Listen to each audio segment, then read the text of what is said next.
बिस्मिल्लाहिर्रहमानिर्रहीम, अस्सलाम वालेकुम, गुड मॉर्निंग, सुबह खैर। सुबह के रंग एम न्यूज़ के संग में मैं हूं नाज़िश खटक और मेरा साथ दे रहे हैं नजमुल साकिब। उम्मीद करता हूँ आप सब लोग खैरियत से होंगे, जहाँ पर भी होंगे खुशबाश होंगे। ख़वातीन हज़रात, प्रोग्राम का बाकायदा आगाज़ करते हैं। सबसे पहले सुबह की खबर में शामिल करेंगे खबर वज़ीर दाखिला मोहसिन नकवी का सेफ सिटी हेडक्वार्टर्स का दौरा, जहाँ पर उन्होंने इस्लामाबाद सेफ सिटी प्रोजेक्ट को कैपिटल स्मार्ट सिटी में तब्दील करने का फ़ैसला जो है वो किया और उसी के हवाले से इसकी पेशरफ्त का जायज़ा भी लिया। वज़ीर दाखिला मोहसिन नकवी ने सेफ सिटी हेडक्वार्टर्स के दौरे में इस्लामाबाद सेफ सिटी को कैपिटल स्मार्ट सिटी में बदलने के प्रोजेक्ट पर पेशरफ्त का जायज़ा लिया।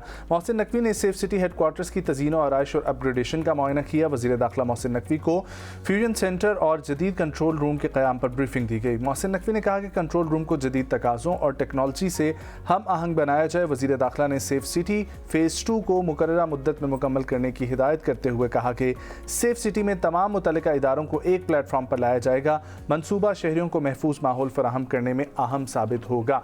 वैसे नाजिश, ये मतलब क्या है ये सेफ सिटी प्रोजेक्ट को कैपिटल स्मार्ट सिटी में तब्दील करने का? कोई समझ में आता है? सिर्फ अपग्रेडेशन ही आई थिंक है कि इसमें टेक्नोलॉजी का जो है वो ज़्यादा इस्तेमाल अब देखने में आएगा, क्योंकि इससे पहले सेफ सिटीज़ जो हैं वो आपको पता ही है कि कैसे चलता था काम।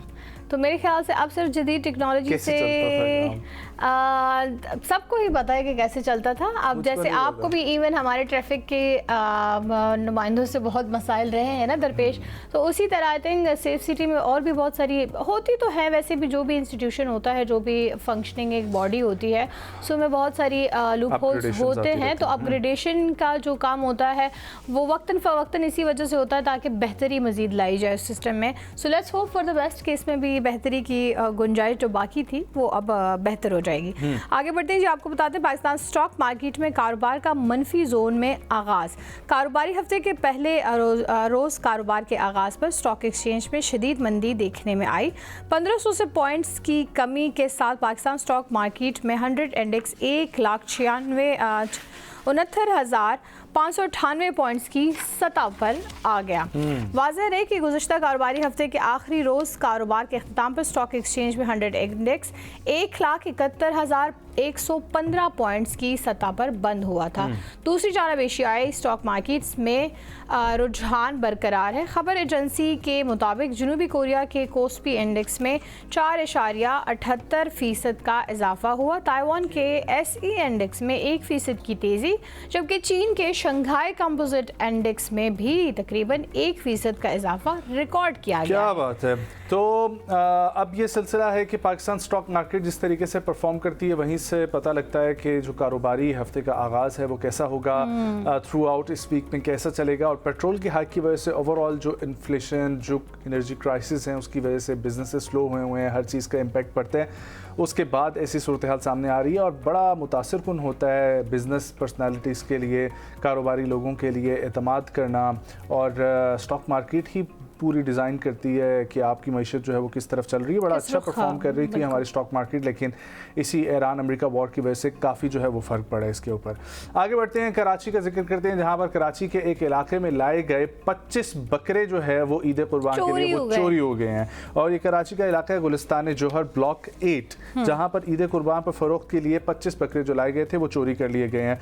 पुलिस दीगर वाक़यात की तरह इन वाक़यात को भी रोकने में नाकामी नज़र आ रही है। और रिपोर्ट के मुताबिक कराची के इलाके गुलिस्तान जौहर में ये जुम्मे और हफ्ते की दरमियानी शब में वाक़या पेश आया, जहाँ पर प्लॉट पर बंधे हुए बकरों को मोटरसाइकिल और कार सवार मुल्ज़िमान सुजुकी में लेकर फरार हो गए। मैं ये सोच रहा हूँ कि 25 बकरे, एक तो बकरे की बात हो तो चलो जल्दी जल्दी बंदा उठा के ले जाए। Exactly. वो 25 बकरे क्या इतना बेअबान वीरान में बंधे हुए थे कि किसी को पता नहीं लगा। चूल चरा भी नहीं की, मतलब बकरों की एक दो की भी अच्छी खासी आवाज होती है, पर 25 की तो सोचे आपकी, मतलब वो तो एक भाड़ आप समझ ले कि थी। तो फिर एग्जैक्टली अब लोग उनके ताक़ुब में बैठे थे, पहले से ट्रक या ट्रॉला लेके खड़े थे कि जैसे ही लोग यहाँ से जाएंगे तो हम दावा बोल देंगे, या उनको कुछ सुंगाया गया। आई डोंट अंडरस्टैंड, क्योंकि अच्छा खासी जो है वो नॉइज़ हो जानी चाहिए थी जब उनको ले जाया जा रहा था।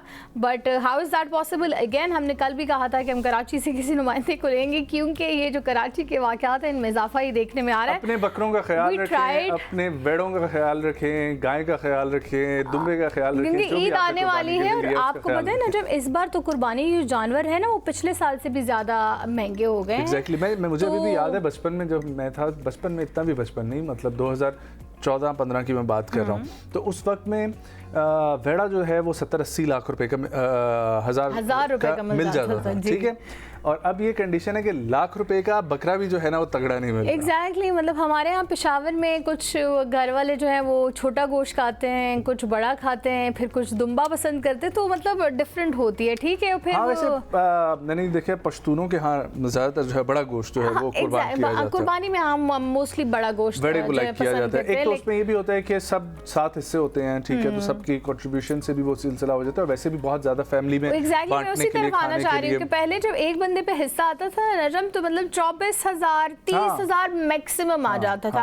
अब एक बंदे पे 65 हजार रुपए जो है वो सिर्फ हिस्सा आ रहा है, फिर भी 65,000 भी नॉर्मल है।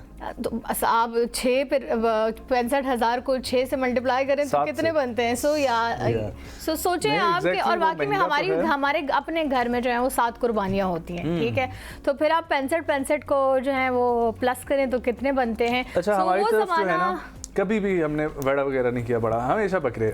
अच्छा नहीं, हमारा एक छोटा बकरा होता है, एक छोटा दुम्बा होता है, और साथ जो है वो एक बड़ी गाय हो जाए, भैंस हो जाए, इस तरह की चीज। वाह क्या बात है। आपने ऊंट का गोश्त ट्राई किया हुआ है?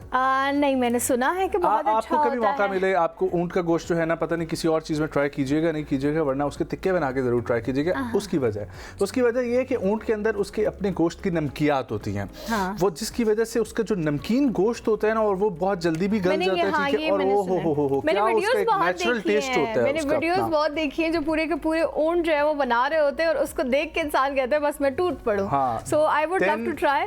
किसी के भी डिफरेंट मीट्स जो है ना वो ट्राई मुझे भी करने का शौक है, लेकिन सिर्फ ट्राई करने का शौक है। किसी के भी हाँ जो है वो ऊंट की कुर्बानी हो तो थोड़ा सा हिस्सा हमारा रख लीजिएगा, जरूर मुझे एटलीस्ट ट्राई तो करने का मौका मिले। कुर्बानी के बाद एक वो मरहला भी बहुत खूबसूरत और मजे का आता है जब कोई रान लेके जा रहा होता है, ठीक है, अपनी बनवाने के लिए, कोई पाइक जो है वो साफ करवा रहा होता है। किसी को क्या शौक होता है कुर्बानी में। मुझे ये होता है ना कि मेरा मसला ये है, अभी लोग कहेंगे कि मैं कैसी पठान हूँ, मुझे हमेशा ये सुनने को मिलता है कि मैं कैसी पठान हूँ। मैं वैसे गोश्त नहीं खाती। अच्छा। बगैर ईद के मैं गोश्त, आई डोंट नो, मैं हजम, हाँ थोड़ा सा once in a very blue moon. अभी मुझे इस पूरे साल में नहीं याद कि लास्ट टाइम मैंने स्टेक कब खाया था। सो वो एक ही बार होता है जब मुझे बहुत ज्यादा शिद्दत से मतलब स्टेक आ जाए तो फिर मैं खा लेती हूँ, अदरवाइज मैं पूरा साल गोश्त नहीं खाती। मैं सिर्फ कुर्बानी का गोश्त खाती हूँ और उसके बाद दोबारा कुर्बानी का गोश्त खाती हूँ। I don't like burgers at all. हाँ, वैसे भी मैं घर का खाना ज़्यादा मुझे पसंद होता है, लेकिन बर्गर्स तो मुझे बिल्कुल कभी से नहीं पसंद थे। सो खैर, तो अभी किसी के यहाँ भी ऊंट की कुर्बानी हो जाए या कीमा, हाँ कीमे का ये सीन है कि मुझे ना कीमा सिर्फ बीफ का ही कीमा लगता है, अदरवाइज फिर मुझे ना कीमा नहीं लगता। भुना हुआ कीमा हो, उसके ऊपर ग्रीन चिली जो है वो आपने, वो that is also very rare कि मैं उसको ना स्पैगेटीज में कीमा, मिंट चटनी हो विद लेमन और गरम नान हो, वो जो है ना उसका एक पूरा मील। आज मुझे जाके लंच में ना जो है वो कीमा ही बनाना पड़ेगा। थोड़े से मटर भी अगर बेशक उस पे डाल देना तो वो भी जो है वो अच्छे होते हैं। ठीक हो गया। सो ये बहुत मजे की जो है ना वो डिश बन जाती है। खैर, ये तमाम डिशेस आप जरूर ट्राई कीजिएगा। आगे बढ़ते हैं जी। मौसम की खराबी, मशरिक़ वस्ता की सूरत हाल के बायस दोबारा से फजाई ऑपरेशन जो है वो मुतासिर है, और एयरपोर्ट ज़राए के मुताबिक इलामा इकबाल इंटरनेशनल एयरपोर्ट समेत मुल्क भर के एयरपोर्ट्स ने खलीजी ममालिक से तकरीबन 30 आने वाली परवाजें मनसूख कर दी गई हैं। एयरपोर्ट ज़राए के मुताबिक कराची एयरपोर्ट से खलीजी ममालिक की 12 परवाजें मनसूख हुई हैं, और इस्लामाबाद एयरपोर्ट से खलीजी ममालिक की 6 परवाजें मनसूख की गई हैं, और मुल्तान एयरपोर्ट से भी 2। दूसरी जानिब रात गए मौसम की खराबी के बायस अंदरून मुल्क भी परवाजें जो है वो मुतासिर हुई हैं, और ये हम आपको इसलिए नहीं बता रहे कोई जंग की वजह से मुतासिर हुई है, फ़िज़ाई ऑपरेशन जो है ये आलूदगी की वजह से, मौसम की खराबी के बायस जो है। और वैसे भी 2 दिन से मौसम थोड़ा समझ नहीं आ रही है, अबरालूद सा है। लेकिन मैं तो बोलता हूँ इस दफा जो भी हो रहा है, जम के बरस रहा है इस दफा जो भी हो रहा है नाज़िश, लेकिन मैं कहता हूँ इस्लामाबाद में जब बारिश हो जाती है फिर उसके बाद की रात ठंडी हो जाती है, और इतना अच्छा लगता है ना। रात कितनी मजा। और मुझे जो सुबह उठने में तकलीफ होती है मॉर्निंग शो के लिए, आपको सुबह सवेरे कम से कम भी उठना पड़े ना तो 7 बजे तक तो उठना ही उठना है। और जिस दिन बारिश का थोड़ा सा मौसम बना हुआ हो, 7 बजे तक आप उठ जाते हैं? 7 बजे मैं उठ जाती हूँ, Very मैक्सिमम भी कर लो। हाँ तो बहुत ही ज़्यादा नींद आई तो 7:30 कर लेती हूँ, लेकिन मैं उठ जाती हूँ। थोड़ा सा बंदे को सुस्ताने के उठने में भी टाइम लगता है, फिर ज़ाहिर है नाश्ता भी करना होता है और फिर आने से पहले आपको किचन भी क्लीन करके आना होता है। सो आपकी तरह सिर्फ उठ के शावर लेके तैयार नाश्ता खा के हम नहीं आ सकते ना, ये तो आप लोगों को ये इस्तिस्ना हासिल होती है। सो हमें थोड़ा सा करना पड़ता है। लेकिन मैं कहना ये चाह रही हूँ कि जिस दिन बारिश का मौसम होता है या फिर बारिश हो जाती है, वो जो रात होती है ना, उस दिन सुबह बंदा कहता है कि यार आज कुछ हो जाए, मैं छुट्टी कर लूँ, बस मैं आज ना उठूँ। लेकिन ऐसा पॉसिबल थोड़ी होता है। इस दफा तो मेरा वीकेंड भी ज़ाया हो गया। एक तो हमारी ट्रांसमिशन ठीक है, दूसरे मेरे कुछ शूट्स थे सुबह सुबह, तो इस वजह से मुझे उठ जाना पड़ता था। तो अभी तक मैं कंटिन्यू लास्ट मंडे से अभी तक हम कंटिन्यूसली वैसे चल रहे हैं। दैट इज कॉम के नाम हमने कर दिया, मार के हक के नाम हमने अपना। इस बार मैं भी वीकेंड पे ट्रांसमिशन के लिए भी आई थी, साथ मेरे पेशावर से कुछ मेहमान आए थे तो उनको भी मुझे कैटर करना था। सो इट्स लाइक मेरा वीकेंड अभी तक नहीं आया है। Very nice. लेकिन हम ईद पे ही अब एंजॉय करेंगे इंशाल्लाह। ईद से पहले वाले वीकेंड पे जरूर एंजॉय करेंगे। हाँ, लेकिन अगर कोई वर्क कमिटमेंट्स ना आ गई, ये वाला वीकेंड के बाद फिर ईद है ना? एग्जैक्टली इस वीकेंड के नहीं, ये वीकेंड के बाद अगला वीकेंड है, उसके बाद ईद है। Yes exactly. Eid I think है भी थर्सडे फ्राइडे या फिर वेडनेसडे थर्सडे बहुत ज्यादा छुट्टियां आ रही हैं उसमें। खैर Wednesday Thursday Friday Saturday Sunday तो वैसे हम छुट्टी करेंगे, राइट? और गवर्नमेंट वालों को जुमे को भी छुट्टी है। हाँ ये भी है, हमारी नहीं है ना। फिर मंडे से ऑनवर्ड हम दोबारा आएंगे। सो हाँ, हमारी भी तकरीबन हो जाएंगी। आगे बढ़ते हैं जी। ख़वातीनो हज़रात, बार्सिलोना ने रियल मैड्रिड को शिकस्त देकर ला लीगा टाइटल जीत लिया। जितने भी फुटबॉल क्लब देखने वाले हैं, फुटबॉल से मोहब्बत करते हैं, UEFA Champions League, La Liga league देखते हैं और मुख्तलिफ फैन फॉलोइंग हैं। कुछ जो है बार्सिलोना की तरफ है, कुछ लोग जो है रियल मैड्रिड की तरफ है। ऑल दो बार्सिलोना जो है यार मैं जो है ना वो बहुत ज़्यादा पहले एडमायर करता था रियल मैड्रिड को, जब रियल मैड्रिड में क्रिस्टियानो रोनाल्डो हुआ करते थे। बाकी हाँ, मेसी की वजह से बार्सिलोना को भी कुछ ऐसा सपोर्ट किया। लेकिन बात ये है ना कि हमारे यहाँ पे वो फुटबॉल कल्चर नहीं है और उस तरीके से इतना ज़्यादा है नहीं। तो जिन लोगों को क्रेज़ है उनको तो बहुत ज़्यादा क्रेज़ है, लेकिन मुझे उस क्रेजीनेस तक हद नहीं है ना कि मैं वो फुटबॉल के मैचेस देखूँ और वो सब चीज़ें। लेकिन हाँ, पाकिस्तान में चूँकि हम लोगों को ज़्यादातर पता ही चंद फुटबॉलर्स का है, तो उनमें से मुझे भी चंद का ही पता था। ना क्योंकि पाकिस्तान जो है वो पाकिस्तान में इतना फुटबॉल चलता नहीं है या है नहीं इतना ज्यादा, तो दैट्स व्हाई पाकिस्तान में फुटबॉल है इतना नहीं है ना। माय कजन्स जो कि बाहर सारे रहते हैं ना, वो देर क्रेजी अबाउट फुटबॉल, ठीक है? They are literally legit crazy, जितना हम शायद क्रिकेट को लेकर फुटबॉलर्स भी हैं। हजारा वाली तरफ आप चले जाएं, क्रेज उस तरह नहीं। हजारा वो जो बरादरी है क्वेटा वाली, उधर आप देखें बहुत टैलेंट है, लियारी में बहुत टैलेंट है, गिलगित में बहुत तो हमारे हाँ माशाल्लाह से हर चीज में ही बहुत है। हाँ, बट आई थिंक लीग्स उस तरह हमारी नहीं होती। अब जैसे PSL की होती है, राइट? उसी तरह फुटबॉल की कोई लीग इस तरह हमने पाकिस्तान में नहीं देखी। सो इस तरह शायद हमारा उस बार्सिलोना ने काफी अच्छी कारकर्दगी दिखाई है और तकरीबन इस सीजन में सिर्फ 4 मैच उन्होंने हारे हैं और मैच का आगाज बार्सिलोना के बेहतरीन साबित हुआ और 90 मिनट में मार्क्स ने शानदार फ्री किक पर जो है वो गोल किया और सिर्फ 9 मिनट बाद बार्सिलोना ने दूसरा गोल भी कर दिया। और इसके बाद जो है जब उनकी तरफ से रियल मैड्रिड ने खेल में वापसी की कोशिश की, तब तक बार्सिलोना को जो है ना वो मजबूत हो चुकी थी और टाइम कम बच गया था, तो वो इस तरीके से उनको नहीं कर पाए और ऐसे ला लीगा का टाइटल इस साल बार्सिलोना ने अपने नाम कर दिया। ऑल्दो दोनों टीम्स जो है वो बहुत अच्छी हैं, रियल मैड्रिड भी बहुत अच्छा जो है परफॉर्म करती है। वेल, लेट्स मूव फॉरवर्ड जी। अगेन बात करेंगे क्रिकेट की, पाकिस्तानी क्रिकेट की। शाहीन शाह अफरीदी ने बांग्लादेश के खिलाफ टेस्ट मैच में एक बड़ा एजाज अपने नाम कर लिया है। और एजाज क्या है जी? शाहीन शाह अफरीदी ने बांग्लादेश के खिलाफ पहले टेस्ट मैच में वर्ल्ड टेस्ट चैंपियनशिप का बड़ा एजाज अपने नाम कर लिया। पाकिस्तान और बांग्लादेश के दरमियान 2 टेस्ट मैचेस पर मुश्तमिल सीरीज के पहले मुकाबले में कौमी टीम के फास्ट बॉलर शाहीन शाह अफरीदी ने अहम संगी मील अबूर करते हुए तारीख रकम कर दी। बाएं हाथ के तेज गेंद ने बांग्लादेश की पहले इनिंग्स में 3 खिलाड़ियों को आउट कर दिया। उन्होंने जैसे ही ओपनर मोहम्मद अल हसन जॉय को पवेलियन की राह दिखाई, वैसे ही वो वर्ल्ड टेस्ट चैंपियनशिप में 100 विकेटें मुकम्मल करने वाले पाकिस्तानी के पहले क्रिकेटर बन गए टेस्ट मैचेस में। बड़ी बात है जी। शाहीन शाह अफरीदी ने ये एजाज़ सिर्फ 28 WTC मैचेस में हासिल किया। पाकिस्तानी बॉलर्स में उनके करीब तरीन नोमान अली हैं, जिन्होंने 20 मैचेस में अब तक 98 विकेटें हासिल कर रखी हैं। वर्ल्ड टेस्ट चैंपियनशिप में मजमूई तौर पर सबसे ज़्यादा विकेटों का रिकॉर्ड नेथन लायन के पास है, जिन्होंने 55 मैचों में 224 शिकार किए हैं। दूसरे नंबर पर ब्रैड कमिंस हैं, जिनके 54 मैचों में 222 विकेटें हैं, जबकि मिचेल स्टार्क 52 मैचों में 221 विकेटों के साथ तीसरे नंबर पर हैं। So many good luck to So this is what I'm saying कि पाकिस्तान में जो क्रिकेट का क्रेज़ है ना, और पाकिस्तान में जो क्रिकेट वैसे ही हम जितना शौक से देखते हैं और पाकिस्तानी क्रिकेटर्स जितना अच्छे भी हैं क्रिकेट में, अच्छे भी हैं, हाँ एग्जैक्टली सही है, वो अच्छे भी हैं, थोड़े थोड़े हाँ हैं अच्छे, हाँ, लेकिन द थिंग इज क्रिकेट की वजह से बहुत सारी स्पोर्ट्स नेग्लेक्टेड हो जाती हैं। बाबर आजम वजह से आई डोंट लाइक क्रिकेट, और क्रिकेट की वजह से हर स्पोर्ट्स जो है वो मुतासिर हुई है। हर स्पोर्ट की अपनी जगह है। ये हमारी स्पोर्ट्स बोर्ड, ये हमारी स्पोर्ट्स बोर्ड की मैं वही कह रही हूँ नाअहली है ना, कि वो सबको अपनी अपनी जगह नहीं दे पा रहे हैं, ये नहीं दिलवा रहे हैं। अदरवाइज आपके यहाँ आपकी अभी तक जो है ना मुल्क की गेम है हॉकी, और हॉकी की क्या हाल है वो सबके सामने है। मतलब हाउ कम अ नेशन, मतलब कैसे सोच भी कैसे सकती हैं कि एक हमारी कोई कौमी चीज़ हो और उस पर हम तवज्जो नहीं देंगे, और कभी भी नहीं तवज्जो दी गई। पहले दौर में दी गई होगी जब हमारी टीम बहुत अच्छी थी, वो प्लेयर्स की कारकर्दगी की वजह से थी, लेकिन हुकूमत पाकिस्तान ने हॉकी के फ़रोग के लिए कुछ भी नहीं किया हुआ, फुटबॉल के लिए कुछ भी नहीं किया हुआ।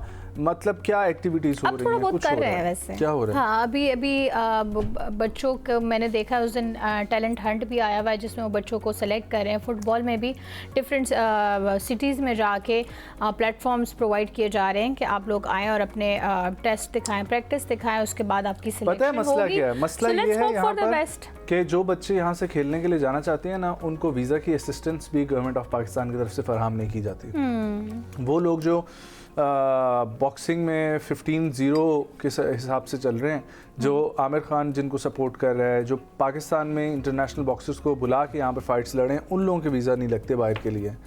क्यों? क्योंकि तो पाकिस्तान की तरफ से जो है वो अथॉरिटी की तरफ से। और दूसरी तरफ आप क्रिकेटर्स को देख लें तो क्रिकेटर्स की कारकर्दगी भी देखें आप इंटरनेशनल प्लेटफॉर्म्स पे पाकिस्तान की तरफ से, और फिर उसके बाद उनको जो मुराद दी जाती हैं, जो पैसा उन पे लगाया जाता है, वो भी सब देख लें। खैर मेरा तो ये भी बहुत इख्तिलाफ है कि एक बंदे के बाद इतनी ज़्यादा सीट्स क्यों हैं।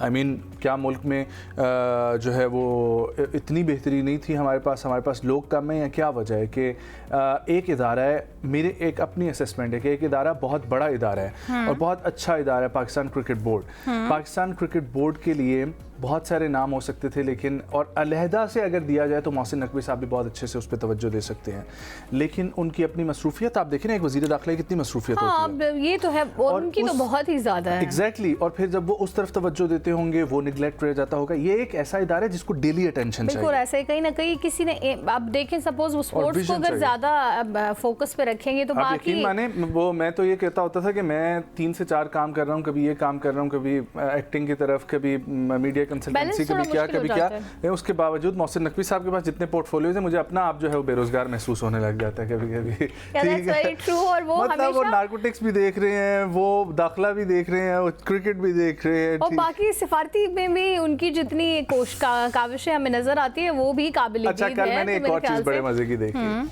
लोगों की असेसमेंट होती है, मेरी भी एक असेसमेंट थी। कल प्रेसिडेंट आसिफ अली जरदारी और वज़ीर आज़म शहबाज शरीफ की मुलाकात हुई है। अब मुलाकात में ये होता है कि जो आपके लोग हैं वो आपके साथ बैठे होते हैं, और जो दूसरों के लोग हैं वो दूसरों के साथ बैठे होते हैं। दूसरे ममालिक से भी जब डेलीगेशन आते हैं तो हम इसी तरीके से देखते हैं ना कि एक तरफ उस मुल्क का डेलीगेशन बैठा होता है और उनका प्रेसिडेंट या प्राइम मिनिस्टर ने वज़ीर ख़ारिजा जो भी आया होता है वो बैठा होता है, और इस तरफ हमारा बैठा होता है पैनल। तो कल का जो पैनल था ना, जो हुकूमती पैनल था वज़ीर आज़म शहबाज शरीफ साहब का, जो वज़ीर आज़म टीम थी, उसमें हम या सादिक मेरा ख्याल बैठे हुए थे, एहसन इकबाल बैठे हुए थे, और तीसरे कोई और साहब बैठे हुए थे। Exactly I am not sure, लेकिन 3 वज़रा जो थे ना वो इन्हीं में से कोई थे, जो कैबिनेट मेंबर नून लीग के थे, नजर आ रहे थे। और दूसरी जाने उधर जब मैंने देखा तो एक डॉक्टर आसिम बैठे हुए थे उस तरफ। डॉक्टर आसिम आपको याद है जिन पे केस बने थे कराची का, वो सारा सिलसिला चला था। और अच्छा, प्रेसिडेंट की टीम में मोहसिन नकवी बैठे हुए थे। So it shows के मोहसिन नकवी साहब he is all rounder man, he is like all we see everywhere। चाहे हम एयरपोर्ट का विजिट देखें वो नजर आ रहे हैं, चाहे कोई डेलीगेशन आया है माशाल्लाह से वो नजर आ रहे हैं, चाहे रोडों की, वो प्रेसिडेंट साहब की टीम में है, ब्रिज, हाँ so he is like all rounder। वो हर पार्टी के साथ भी हैं, लेकिन अच्छा डेलीगेशन के साथ भी हैं, माशाल्लाह, अल्लाह उनको जो है वो नजर ना लगाए। जिस तरह पहले शहबाज शरीफ साहब को कहा जाता है शहबाज स्पीड, इस तरीके से मोहसिन स्पीड का भी नाम हमने दिया हैं उनको जी नाम, वाकई में उनकी स्पीड जो है वो देखने लायक है और माशाल्लाह से वो बहुत खुशउस्लूबी से हर काम अंजाम भी दे बहुत रहे हैं। एक्टिव हैं, इसमें तो कोई शक नहीं है। और जो उनका ये टेस्ट प्रोजेक्ट था ना ड्यूरिंग ये केयरटेकर सेटअप में as a chief minister Punjab, उसकी वजह से उसके बाद उनको इतने पोर्टफोलियोज मिले और सब कुछ हुआ, उसमें भी उन्होंने बहुत अच्छा डिलीवर किया था। वेल, आगे बढ़ते हैं जी। आपको बताएं कि म्यांमार में 11,000 कैरेट वजनी याकूत दरियाफ्त हुआ है। Wow, beautiful. आइए आपको ये याकूत दिखाते हैं। म्यांमार में कारकुनों ने एक बड़ा याकूत दरियाफ्त किया जिसका वजन 11,000 कैरेट है, तकरीबन 2.2 किलोग्राम ये बनता है। आप लोगों की टीवी स्क्रीन पर है, इतना खूबसूरत लग रहा है।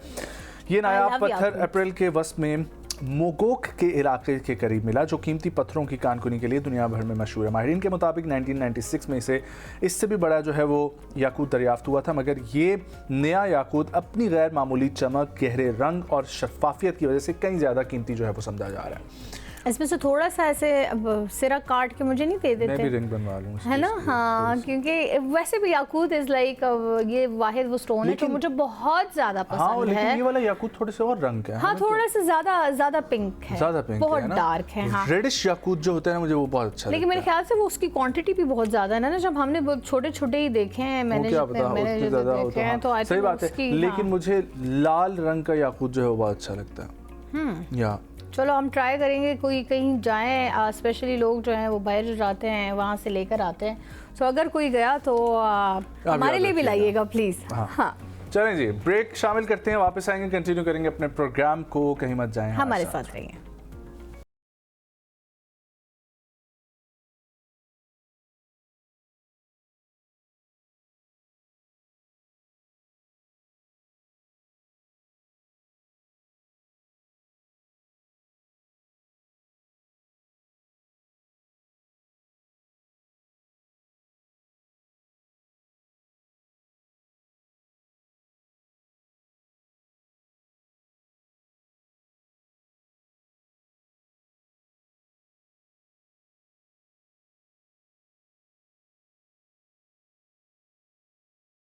में हम लोग बात करेंगे ईरान अमेरिका के हवाले से। और आज अमेरिका ने सिक्योरिटी इजलास जो है वो तलब किया है व्हाइट हाउस में अमेरिकी प्रेसिडेंट डोनाल्ड ट्रंप की जानिब से, जिसमें फैसला किया जाएगा कि मुज़ाकरात की जानिब बढ़ना है या अब दोबारा से जो है वो कोई ऐसा वाक़या हो सकता है या कोई ऐसा रास्ता इख्तियार करना है जिसकी वजह से दोबारा से जारहियत का जो है वो रास्ता इख्तियार किया जाए, क्योंकि सफारती कोशिशें जो हैं वो अभी तक उस तरीके से कामयाब होती हुई नज़र नहीं आ रही। ईरान की जानिब से ईरानी पार्लियामान के जो स्पीकर हैं बाकिर गालिब आफ, उनकी जानिब से कहा गया कि हम हर किस्म की कशीदगी के लिए तैयार हैं, लेकिन ईरान की आवाम के मुतालबात जो हैं वो मंजूर किए बगैर कोई दूसरा ऑप्शन जो है वो हो नहीं सकता। जबकि अमेरिका के अंदर रिपोर्ट में कहा गया है कि सदर ट्रंप बड़े तसादुम से बचना चाहते हैं, लेकिन ऐसे वो मुआहदे के ख्वाहां भी हैं जिसमें ईरान के जोहरी प्रोग्राम के हवाले से जो है ना उनकी शराइत को माना जाए। अब ये मामला किस जानिब जाके रुकेगा? पाकिस्तान ने जो पहले क्वेश्चन की हैं अभी भी क्वेश्चन जारी रखा हुआ है, और अभी हाल ही में पिछले 2-3 दिन पहले ये अपडेट्स आ रही थी कि इस हफ्ते दोबारा से पाकिस्तान होस्ट कर सकता है अमेरिका ईरान डायलॉग्स को। ऐसे एक्सपेक्टेशंस हैं, ये किस तरफ मामला रुख इख्तियार करेगा? एनर्जी क्राइसिस आपके सामने है, और ईरानी पार्लियामान के स्पीकर की जानिब से भी कहा गया कि हर गुजरते दिन के साथ जो मामलात बढ़ रहे हैं उसका बोझ अमेरिका के टैक्स दहिंदगान को अदा करना पड़ेगा। ये अमेरिका के सिर्फ ने पूरी दुनिया में जो लोग बस रहे हैं उनको अदा करना पड़ रही है, और पाकिस्तान भी इसका सामना कर रहा है। इसी पर बात करने के लिए हमें थ्रू वीडियो लिंक ज्वाइन कर रहे हैं senior defence political and security analyst हमारे साथ मौजूद हैं lieutenant general retired Abdul Qayyum साहब। अस्सलाम वालेकुम जनरल साहब, thank you so much for joining. उम्मीद आप खैरियत से होंगे। जनरल साहब, इस वक्त की जो सिचुएशन है, क्या आपको लगता है कि आने वाले दिन और ख़ासतौर पर ये हफ्ता और आज जो इजलास होता है सिक्योरिटी का व्हाइट हाउस में, उसमें क्या एक्सपेक्टेशंस हैं? क्योंकि अमेरिका भी बज़ाहिर नज़र नहीं आ रहा कि तसादुम की तरफ जाना चाह रहा हो, लेकिन ये मामलात कहीं ना कहीं डेडलॉक का शिकार है, बंद गली में जाके खड़े हो चुके हैं। ये रास्ता किस तरफ जाता हुआ आपको दिखाई दे रहा है? जी सर। जी, थैंक यू वेरी मच। देखिए, जब आप बैनुल-अक़वामी क़वानीन को बालाए ताक रखें और आप एक इर्रेशनल डिसीजन करें और एक मुल्क के ऊपर यलगार कर दें, उसकी आपको बैकअप सपोर्ट ना हो यूनाइटेड नेशन की, और फिर वो जो मुहिम जुई आप करें उसमें आपकी जो limits of your military dominance वो एक्सपोज हो जाएं, और उसके बाद आप ये चाहें कि दूसरी टीम आपके आगे सरेंडर करे, तो ये मुमकिन नहीं है। उसकी वजह यह है कि ईरान हैज विदस्टूड टू दुनिया की बड़ी मानी हुई जो टेक्नोलॉजी के हिसाब से, एक तो अमेरिका है सोल सुपर पावर, और दूसरा नेतन्याहू भी एक्सटेंशन है अमेरिका की, और उनके पास भी सारे वही वेपन हैं जो उन्होंने उनको आयरन डोम्स वगैरह दिए हुए हैं। तो इसलिए दे जस्ट वांट के ईरान सरेंडर करे, तो वो तो नहीं करेगा, उनकी अपनी खुददारी है। फिर जोग्राफिया भी उनकी सपोर्ट पे है। आप इतने हजार माइल दूर एक बैटल को करना चाहते हैं, तो how can you logistically, it can be economical, it can't be. So therefore जब आप यूनाइटेड नेशन की बात भी नहीं सुन रहे, वन साइडेड चलाना चाहते हैं, आप उनके जो राइट्स हैं, फॉर एग्जांपल ईरान के एनरिचमेंट ऑफ यूरेनियम के, वो एनपीटी के सिग्नेटरीज हैं, वो भी नहीं देना चाहते, तो ये डेडलॉक जो है that can take us to any side, because देखिए माजी में फर्स्ट वर्ल्ड वार हुई, सेकंड वर्ल्ड वार हुई, तो इसी तरह के हिटलर पैदा हुए, जो कि ये नेतन्याहू हुआ है, इधर मोदी है जिसने पाकिस्तान पे हमला कर दिया था, नेतन्याहू ने ईरान पे किया, ट्रम्प मांग नहीं रहा, तो छोटी मोटी गलती से आगे फिर बहुत बड़ा फसाद बन जाता है। But I hope and pray कि गुड सेंस विल प्रिवेल, और इंशाल्लाह इसका कोई हल निकलेगा। सर, लेकिन अगर यूनाइटेड नेशंस बात नहीं मनवा सकता या सबको एक पेज पे ला नहीं सकता, इससे पहले हमने देखा था लीग ऑफ नेशंस का भी क्या हाल हुआ था। सो डोंट यू थिंक कि अगर एक न्यूट्रल बॉडी जो कि न्यूट्रल काम अदा ही अपना नहीं कर रही है, उसकी क्या ही फुकत रह जाती है, उसकी क्या अहमियत रह जाती है? ये बड़ा अच्छा क्वेश्चन है। देखिए बात ये है कि ये जो पहली जंग अजीम हुई थी ना, तो उसके बाद जरूरी समझा गया कि एक बैनुल-अक़वामी कॉन्फ्लिक्ट रेजोल्यूशन का अरेंजमेंट होना चाहिए और पीस मेंटेन करना है वर्ल्ड का, तो लीग ऑफ नेशन बनाई गई थी। फिर लीग ऑफ नेशन को रिडंडेंट किया गया बिकॉज उसकी बात कोई नहीं सुन रहा था। तो दूसरी जंग अजीम हुई जिसमें आपने देखा कि हिरोशिमा नागासाकी पे बम्स गिरे। अभी यूनाइटेड नेशन बनाए हुए, तो यूनाइटेड नेशन का अपना कसूर नहीं है। देखिए उनकी जो वीकनेस तो यही है कि वो नेतन्याहू की जेनोसाइड गाजा पे नहीं रोक सके, इंडिया का पाकिस्तान पे हमला नहीं रोक सके, इजराइल का ईरान पे हमला नहीं रोक सके।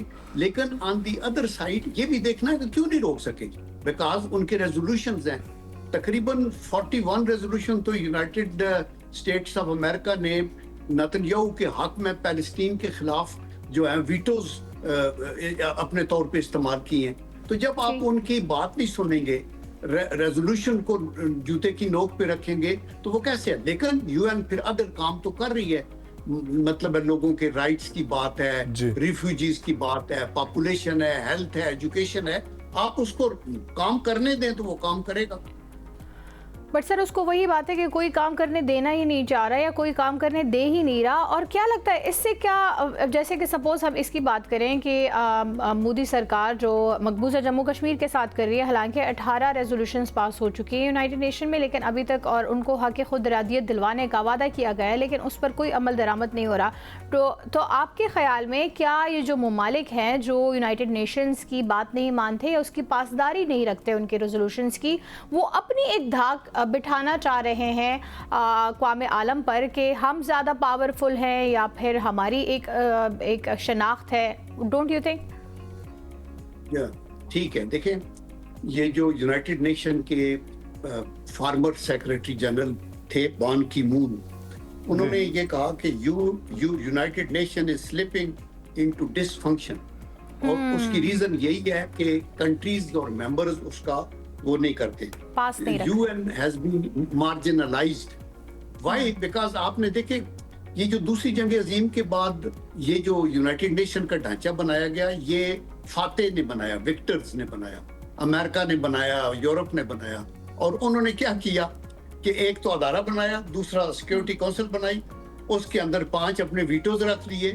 तो it is neither here nor there. This means के ये वन मैन शो या वन कंट्री का शो या यूनिपोलर वर्ल्ड पे, अभी जब यूनिपोलर वर्ल्ड को डिक्लाइन का सामना है, तो इवन अमेरिकन लीडरशिप ये कहती है कि दैट मींस कि हम अपनी सोवरेनिटी पे कंप्रोमाइज नहीं कर सकते। That means they will fight tooth and nail to ensure कि वो रहें। On the other hand you see कि उनको चैलेंजेस हैं। चैलेंजेस ये हैं कि अमेरिका का डिक्लाइन अभी शुरू हो चुका है, मसलन ये है कि ईस्टर्न यूरोप उनसे अलग है।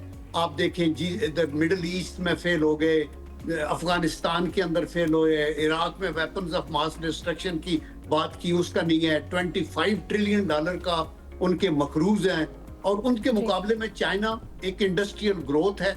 70 करोड़ लोगों को उन्होंने खपे गुर्बत से बाहर निकाल लिया। तो मेरा मतलब है कि ये आपको करना पड़ेगा इस तरह।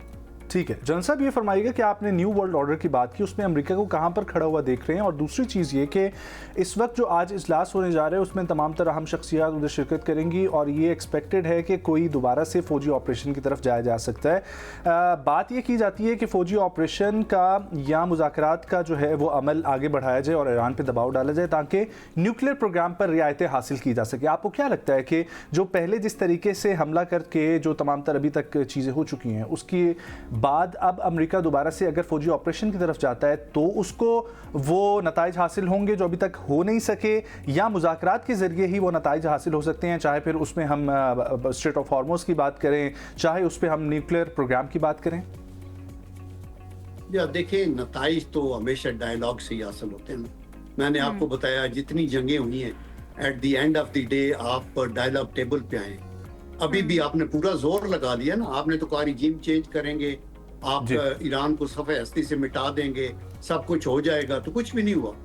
बात यह है कि आपने उनका, ठीक है, उनका अपना बहुत डैमेज किया, उनका इंफ्रास्ट्रक्चर को, उनकी बहुत सी मिलिट्री पोटेंशियल को, बट वो कहते हैं ना कि जब weaker side has not lost that means it has won, और when the stronger side has not won this means it has lost. तो अभी भी डायलॉग ही आंसर है। लेकिन आप देखें ना कि जंगें क्यों होती हैं? इररेशनल थिंकिंग से। जब आप स्टेट्समैन ना हो, मेंटली सिक हो, लाइक आपने देखा था कि हिटलर ने दूसरी जंग अजीम में कहा पूरी दुनिया, ईस्ट में रशिया को लूंगा, वेस्ट में यूरोप को लूंगा। 1940 में उसने जो है वो लाइंस क्रॉस की, मजीनो लाइन को, और फ्रांस पे हमला कर दिया, और फिर सब कुछ, यानी इतनी 7 से 8 करोड़ लोग लुकमैजर बन गए।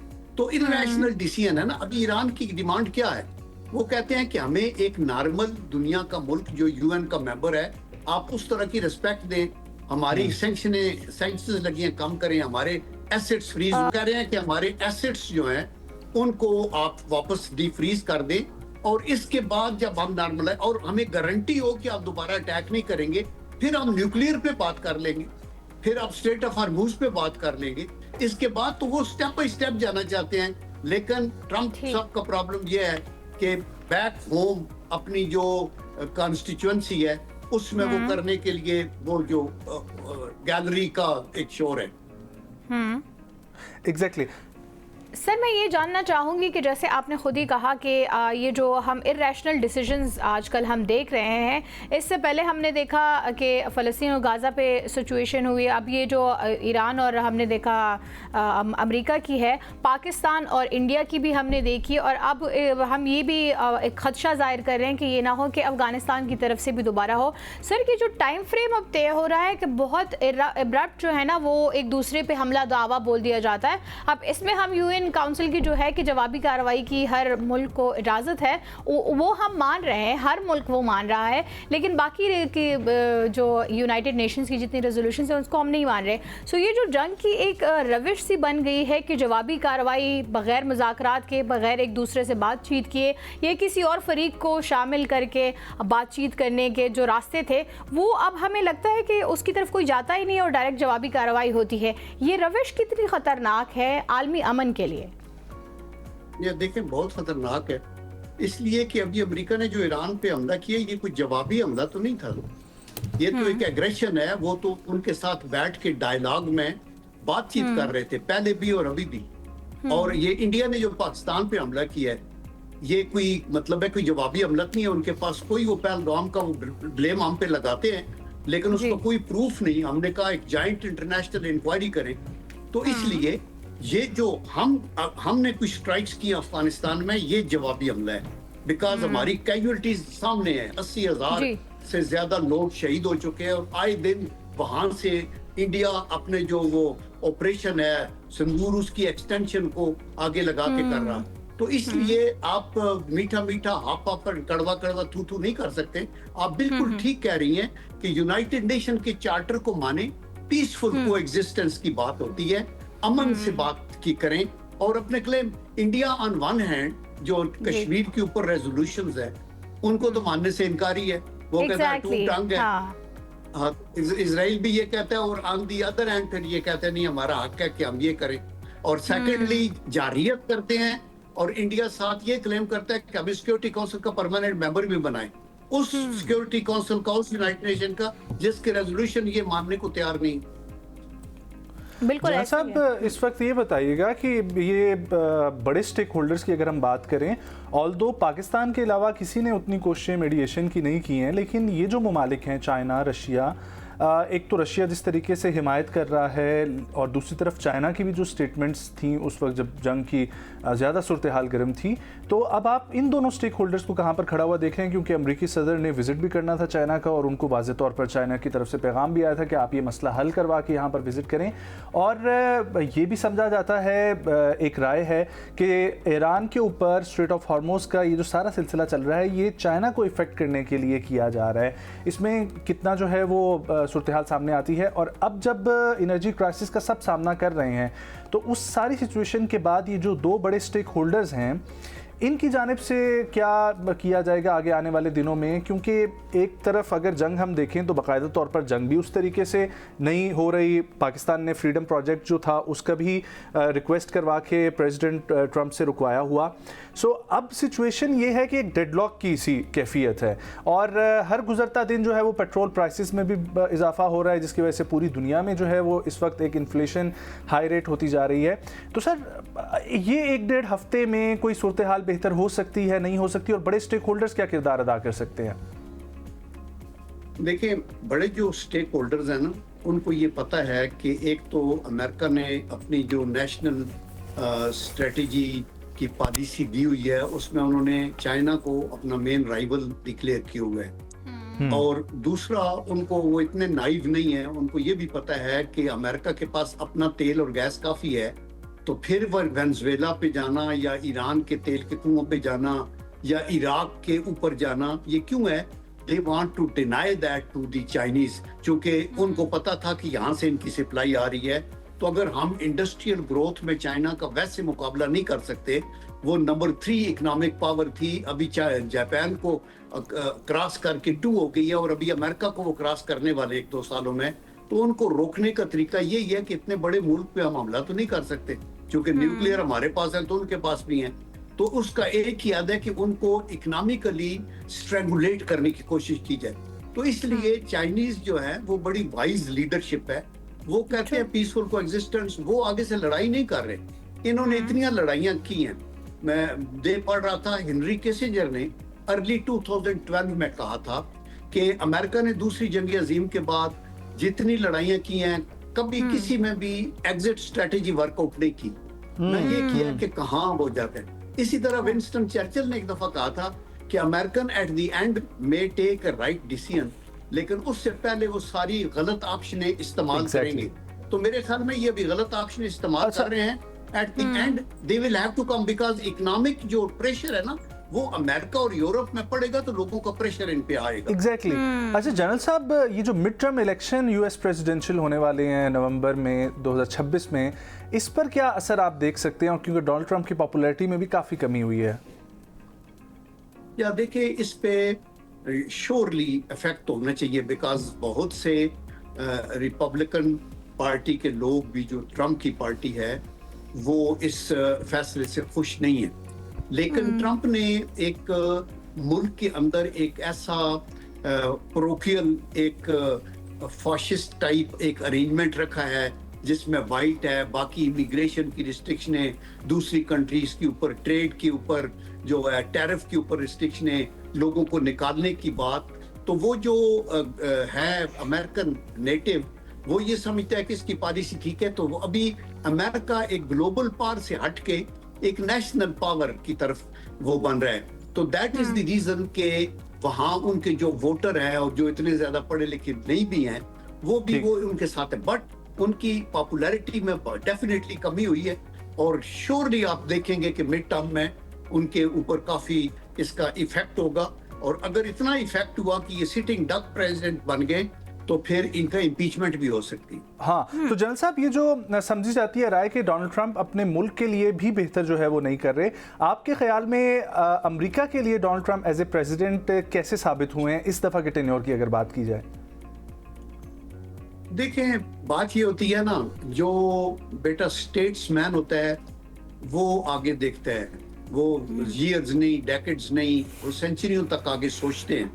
मेरे ख्याल में ये पॉलिसी जो डोनाल्ड ट्रंप की है ये ठीक नहीं है। पहली बात तो ये है कि आप मुकाबले में अगर चीन है तो आप देखें चीन जो है वो तरक्की करता रहा, आप डेट्स लेते रहे, $25 ट्रिलियन के मकरूज है, नंबर 1। नंबर 2, आपने नेतन्याहू को एक जो स्पाइल्ड चाइल्ड है उसकी बातों पे मान के गाजा पे जितना जुल्म किया वो इस हालिया तारीख का इंसानियत के खिलाफ यानी बहुत बड़ा जुल्म है, उसको आपने बैक किया तो आप वो पीछे हो गए। और इसी तरह ग्लोबली आप चूंकि पीस की तरफ नहीं जा रहे और अभी ईरान पे हमला किया, ईरान के साथ लोगों की सिम्पटीज बढ़ गई, उनके भी जो मुसलमान मुल्क नहीं है उनका भी। तो मेरे ख्याल में ये पर्सन टू पर्सन डिपेंड करता है। कहीं आ जाते हैं, हिटलर आ जाता है तो अटैक कर देता है, कहीं नेल्सन मंडेला आता है तो वो कहता है नो नो, हम आपस में कॉन्फ्लिक्ट नहीं करेंगे, गोरे अगर इधर रहे हैं खा हम पे जुल्म भी करते रहे हैं, अभी हम इनको ठीक करके अपने मुल्क में हुकूमत का हिस्सा बनाते हैं, in the long run South Africa को हमने उठाना है। तो जो वाइज पीपल है ना वो आगे देखते हैं। ठीक है, ये इधर एक नेतन्याहू इंडिया में है और एक इजराइल के अंदर है, वो ये दोनों हिटलर हैं एंड एक्सेस ऑफ जो है ना इवल हैं, और इनके कहने के ऊपर अमेरिका इनका बाइट कर दिया। सर, लेकिन अगर इन्हीं नेक्सस में उन्होंने अफगानिस्तान को अपने साथ जोड़ा और तो आपको क्या लगता है कि कितनी खतरनाक सिचुएशन हो सकती है पाकिस्तान के लिए? क्योंकि हम देख रहे हैं अमेरिका और इजराइल ने जो ईरान के साथ किया, खुदा न ख्वास्ता अफगानिस्तान मिल गया, जो कि किसी हद तक ये खबरें हमें आ ही रही हैं कि ऐसा पॉसिबल है, बल्कि ऐसा किसी हद तक इन रूट है। तो क्या लगता है आपको पाकिस्तान के लिए और साथ में भारत भी मिल जाए? जी, ये जो है ना ये बड़ी बदनसीबी होगी, और ये आप ठीक कह रही हैं कि इस तरफ ये अफगानिस्तान की सरजमीन को हिंदू और यहूदी इस्तेमाल कर रहे हैं, और कोई वजह नहीं है कि वो हम अफगान भाइयों के लिए बेस्ट व्यूज रखते हैं, हम हर जंग के अंदर उनके फैसिलिटेटर हैं। अमेरिका हमसे नाराज रहा है कि आप हकानी ग्रुप के साथ थे, आप हमारी शिकस्त की वजह आप बने हैं। बहुत से इससे पहले जो सोवियत यूनियन को निकाला तो आपने हमारे ऊपर, अमेरिका ने प्रेसलर अमेंडमेंट लगाई, हम मोस्ट सैंक्शन्ड यूएस के अलाए रहे हैं। तो ये करने के बाद अगर अफगानिस्तान अपनी सरजमीन इस्तेमाल करने को देता है जो कर रहा है वो नंबर 2 जो दुख की बात है, इवन यूएई के अंदर वहां भी मुसाद का एक बहुत बड़ा अड्डा बना हुआ है, और वो भी ओपेक से अलग हो गए हैं। और ये बड़ी बदकिस्मती है, ये दोनों मुल्क जो है ये मुसलमानों के पीठ में छुरा घोंपने की बजाय अपना इनके साथ जुड़ के रहें तो इनके अपने मफाद में होगा। इनकी कोई बेस नहीं है, nice. और इनको ये यूनिटी रहनी, उनको ये भी नहीं खतरा कि वो भी अकेले हो जाएंगे और ये वापस इन्हीं की तरफ भी मुड़ सकते हैं, जैसे वो पाकिस्तान या किसी और मुल्क की तरफ मुड़ रहे हैं। बहुत शुक्रिया थैंक यू सो मच जन साहब आपके वक्त के लिए। ख़वातीन और हज़रात, senior defence analyst lieutenant general retired Abdul Qayyum sahab हमारे साथ मौजूद थे। ख़वातीन और हज़रात, आज के जो सिक्योरिटी इजलास व्हाइट हाउस में उसमें ये फैसला होना है कि अब मजीद फौजी ऑपरेशन यूज़ किया जाएगा, मुज़ाकरात के जरिए मामला हल होंगे। जो भी अपडेट होगी हम आपके साथ शेयर करेंगे। लेट्स टेक अ ब्रेक जी, हेडलाइंस का वक्त हुआ जाता है कि हम आ जाए हमारे साथ।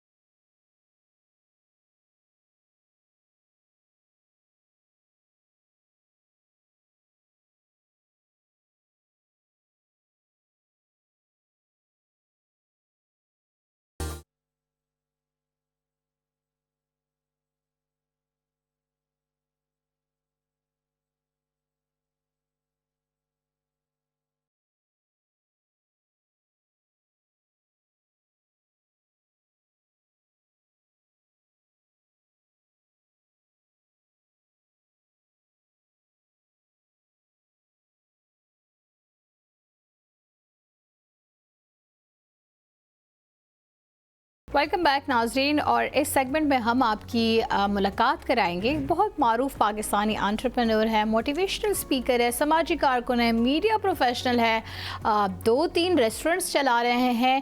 और आप यकीन नहीं करेंगे कि एक इंसान जब कुछ करने को आता है तो अगर उसकी कोई जिस्मानी ऐसी सपोज़ मेरा हिम्मत जवाब नहीं देती या फिर मेरे पास वो क्वालिफिकेशन नहीं है तो शायद मैं डीमोटिवेट हो जाऊँ और कुछ करने की तरफ बढ़ूँ ना। लेकिन इंसान को जो हिम्मत और हौसला दिलाती है वो इंसान की अपनी सोच होती है। भले ही उसकी इवन उसकी बॉडी ऐसी हो कि उसको इजाज़त ना मिले, लेकिन अगर आप हिम्मत करते हैं ना तो आप वो कहते नहीं है कि आप पहाड़ भी हिला लेते हैं। तो वही वाली कहानी उसी शख्सियत से आज हम आपकी मुलाकात कराएंगे और उन्हीं से उनकी कहानी सुनेंगे कि उनमें ये हिम्मत, ये अज़्म, ये हौसला कहाँ से आया जो वो दूसरों में भी बांटते फिर रहे हैं, और अब तक कितने लोगों को उनको लगता है कि लोग मोटिवेशन ले चुके हैं। आपकी मुलाकात कराते हैं जी ज़ीशान शफकत मलिक से। अस्सलाम वालेकुम ज़ीशान। वालेकुम अस्सलाम। Thank you so very much for coming Zeeshan. और जैसे मैंने बताया, लोग हमेशा ये उनकी होती है ना, हाँ, बहाने बनाते हैं कि मैं ये नहीं कर सकता, मेरे पास तो इतने वसाइल नहीं है, मैं तो ये कर ही नहीं पाऊँगा, मेरी एज ये हो गई है, मेरा दिमाग नहीं चलता, या ये या कुछ सपोज़। तो वो ये जो मोटिवेशन है ये इंसान को कहाँ से आती है? माशाल्लाह आप 3 रेस्टोरेंट्स चला रहे हैं। चाय महफिल के नाम से आपका रेस्टोरेंट है, खैबर डोडाई के नाम से आपका रेस्टोरेंट है, अभी एक और नया भी आ रहा है। How do you manage all this? देखिए, definitely it's a very difficult thing for I think each one of us. हम सब के लिए मुश्किल है। मेरे केस में मेरी माजूरी है, फिजिकल इम्पेयरमेंट है, मैं बैसाखियों की मदद से चलता हूँ। देखिए, बहुत लंबी जर्नी है। आप मुझसे अगर आज मिलेंगे आपको लगेगा कि ये ये शख्स फैमिली ने सपोर्ट कर दिया होगा, काम कर रहा है, कारोबार कर रहा है, लोग जानते हैं। लेकिन इसके पीछे देखें बहुत सारे लोगों की मेहनत है। First and foremost my parents and specially मेरी वालदा, तो उनकी सपोर्ट से, उनकी हिम्मत से कि इसको पढ़ाई भी लिखाएंगे और बाकी काम भी करेंगे, सोशली अवेयर करेंगे। बहुत लंबी जर्नी है। उस जर्नी में ये रियलाइज़ करने में कि आपकी जो शख्सियत है, आपकी जो इनसिक्योरिटीज़ हैं, इनको आपने एम्ब्रेस करना है, इनको तस्लीम करना है और आगे बढ़ना है। उसमें मुझे भी बहुत 15-20 साल लग गए, लेकिन अल्हम्दुलिल्लाह के करम से वी आर हियर नाउ। लेकिन ज़ीशान भाई, जब मैं देखता हूँ माशाल्लाह से आपकी जर्नी को, और आपसे जब मुलाकात हुई है तब तक आप किसी न किसी एक नई चीज़ पे काम कर रहे होते हैं। बहुत सारे लोग ऐसे होते हैं जो एक नीश को पकड़ते हैं, उसी में काम करते रहते हैं, लेकिन आपकी माशाल्लाह से जहाँ पर एंटरप्रेन्योर के थ्रू रेस्टोरेंट्स हैं, वहीं पर दूसरी तरफ आपका एक फुटप्रिंट है मार्केटिंग में, डिजिटल मार्केटिंग में, फ्रीलांसिंग में, ट्रेडिंग में। तो ये कितना ज़रूरी है कि जब आप एक ग्लोबल वर्ल्ड की बात करते हैं और ग्लोबल इकोनॉमी की बात करते हैं तो उसमें अपना हिस्सा ऐसे ही डाल सकते हैं कि सिर्फ अपने शहर या अपने मुल्क तक महदूद ना रहें। अपॉर्चुनिटीज़ आपके पास जब अनलिमिटेड हैं तो उनको अवेल करें। और इसकी खुद आप स्टडी कैसे करते हैं और इस मॉडल के साथ साथ चल कैसे रहे हैं? देखिए, इस पर बहुत मेहनत की है। सबसे जो बुनियादी मुझे चीज़ फ़ायदा देगी वो मेरी एजुकेशन थी। मैंने पूरी 18 साल पढ़ाई की, एमफिल किया, मैं कुछ अर्सा यूनिवर्सिटी में टीचिंग करता रहा। उससे ये हुआ कि देखें, आपका जो वर्ल्ड व्यू है वो ग्रो कर जाता है। आप जब अपने शहर से, अपने गाँव से निकलते हैं, अपने मुल्क से निकलते हैं, you start meeting more people, more cultures, आपको लोगों से इंटरकनेक्टिविटी बढ़ती है। तो देखें, कंसिडरिंग माई सेल्फ कि मैंने मीडिया पढ़ा, मैंने मैस कम्युनिकेशन पढ़ा, मुझे शौक था जर्नलिस्ट बनने का, but life took me somewhere.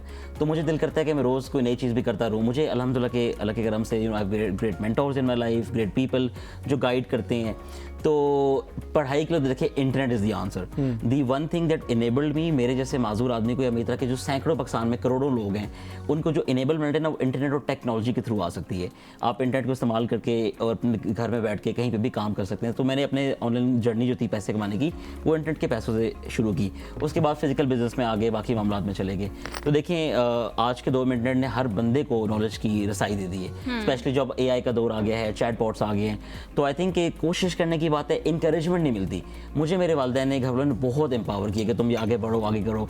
हर कोई मुझे अभी भी कहते हैं तुम ये काम नहीं कर सकते, वो काम नहीं कर सकते, लेकिन अब तो मैं उस चीज़ से इम्यून हो गया हूँ ना। आई रियलाइज कि देखें, सेल्फ लर्निंग करनी पड़ेगी, मेहनत करनी पड़ेगी, आगे बढ़ जाएंगे। शुरुआत कहाँ से की? सबसे पहले रेस्टोरेंट खोलना इज़ अ बिग डील। बहुत सारी रिसर्च चाहिए होती है, बहुत जगह आपने सर्वेस करने होते हैं, मार्केट एक्सप्लोर करनी होती है, टारगेट ऑडियंस देखनी होती है, और फिर आपने शुरुआत आई थिंक खैबर डोडे से की थी, उसके बाद चाय महफिल। पे लाया, right? We actually did another restaurant. So हमने शुरू किया था 2012 में.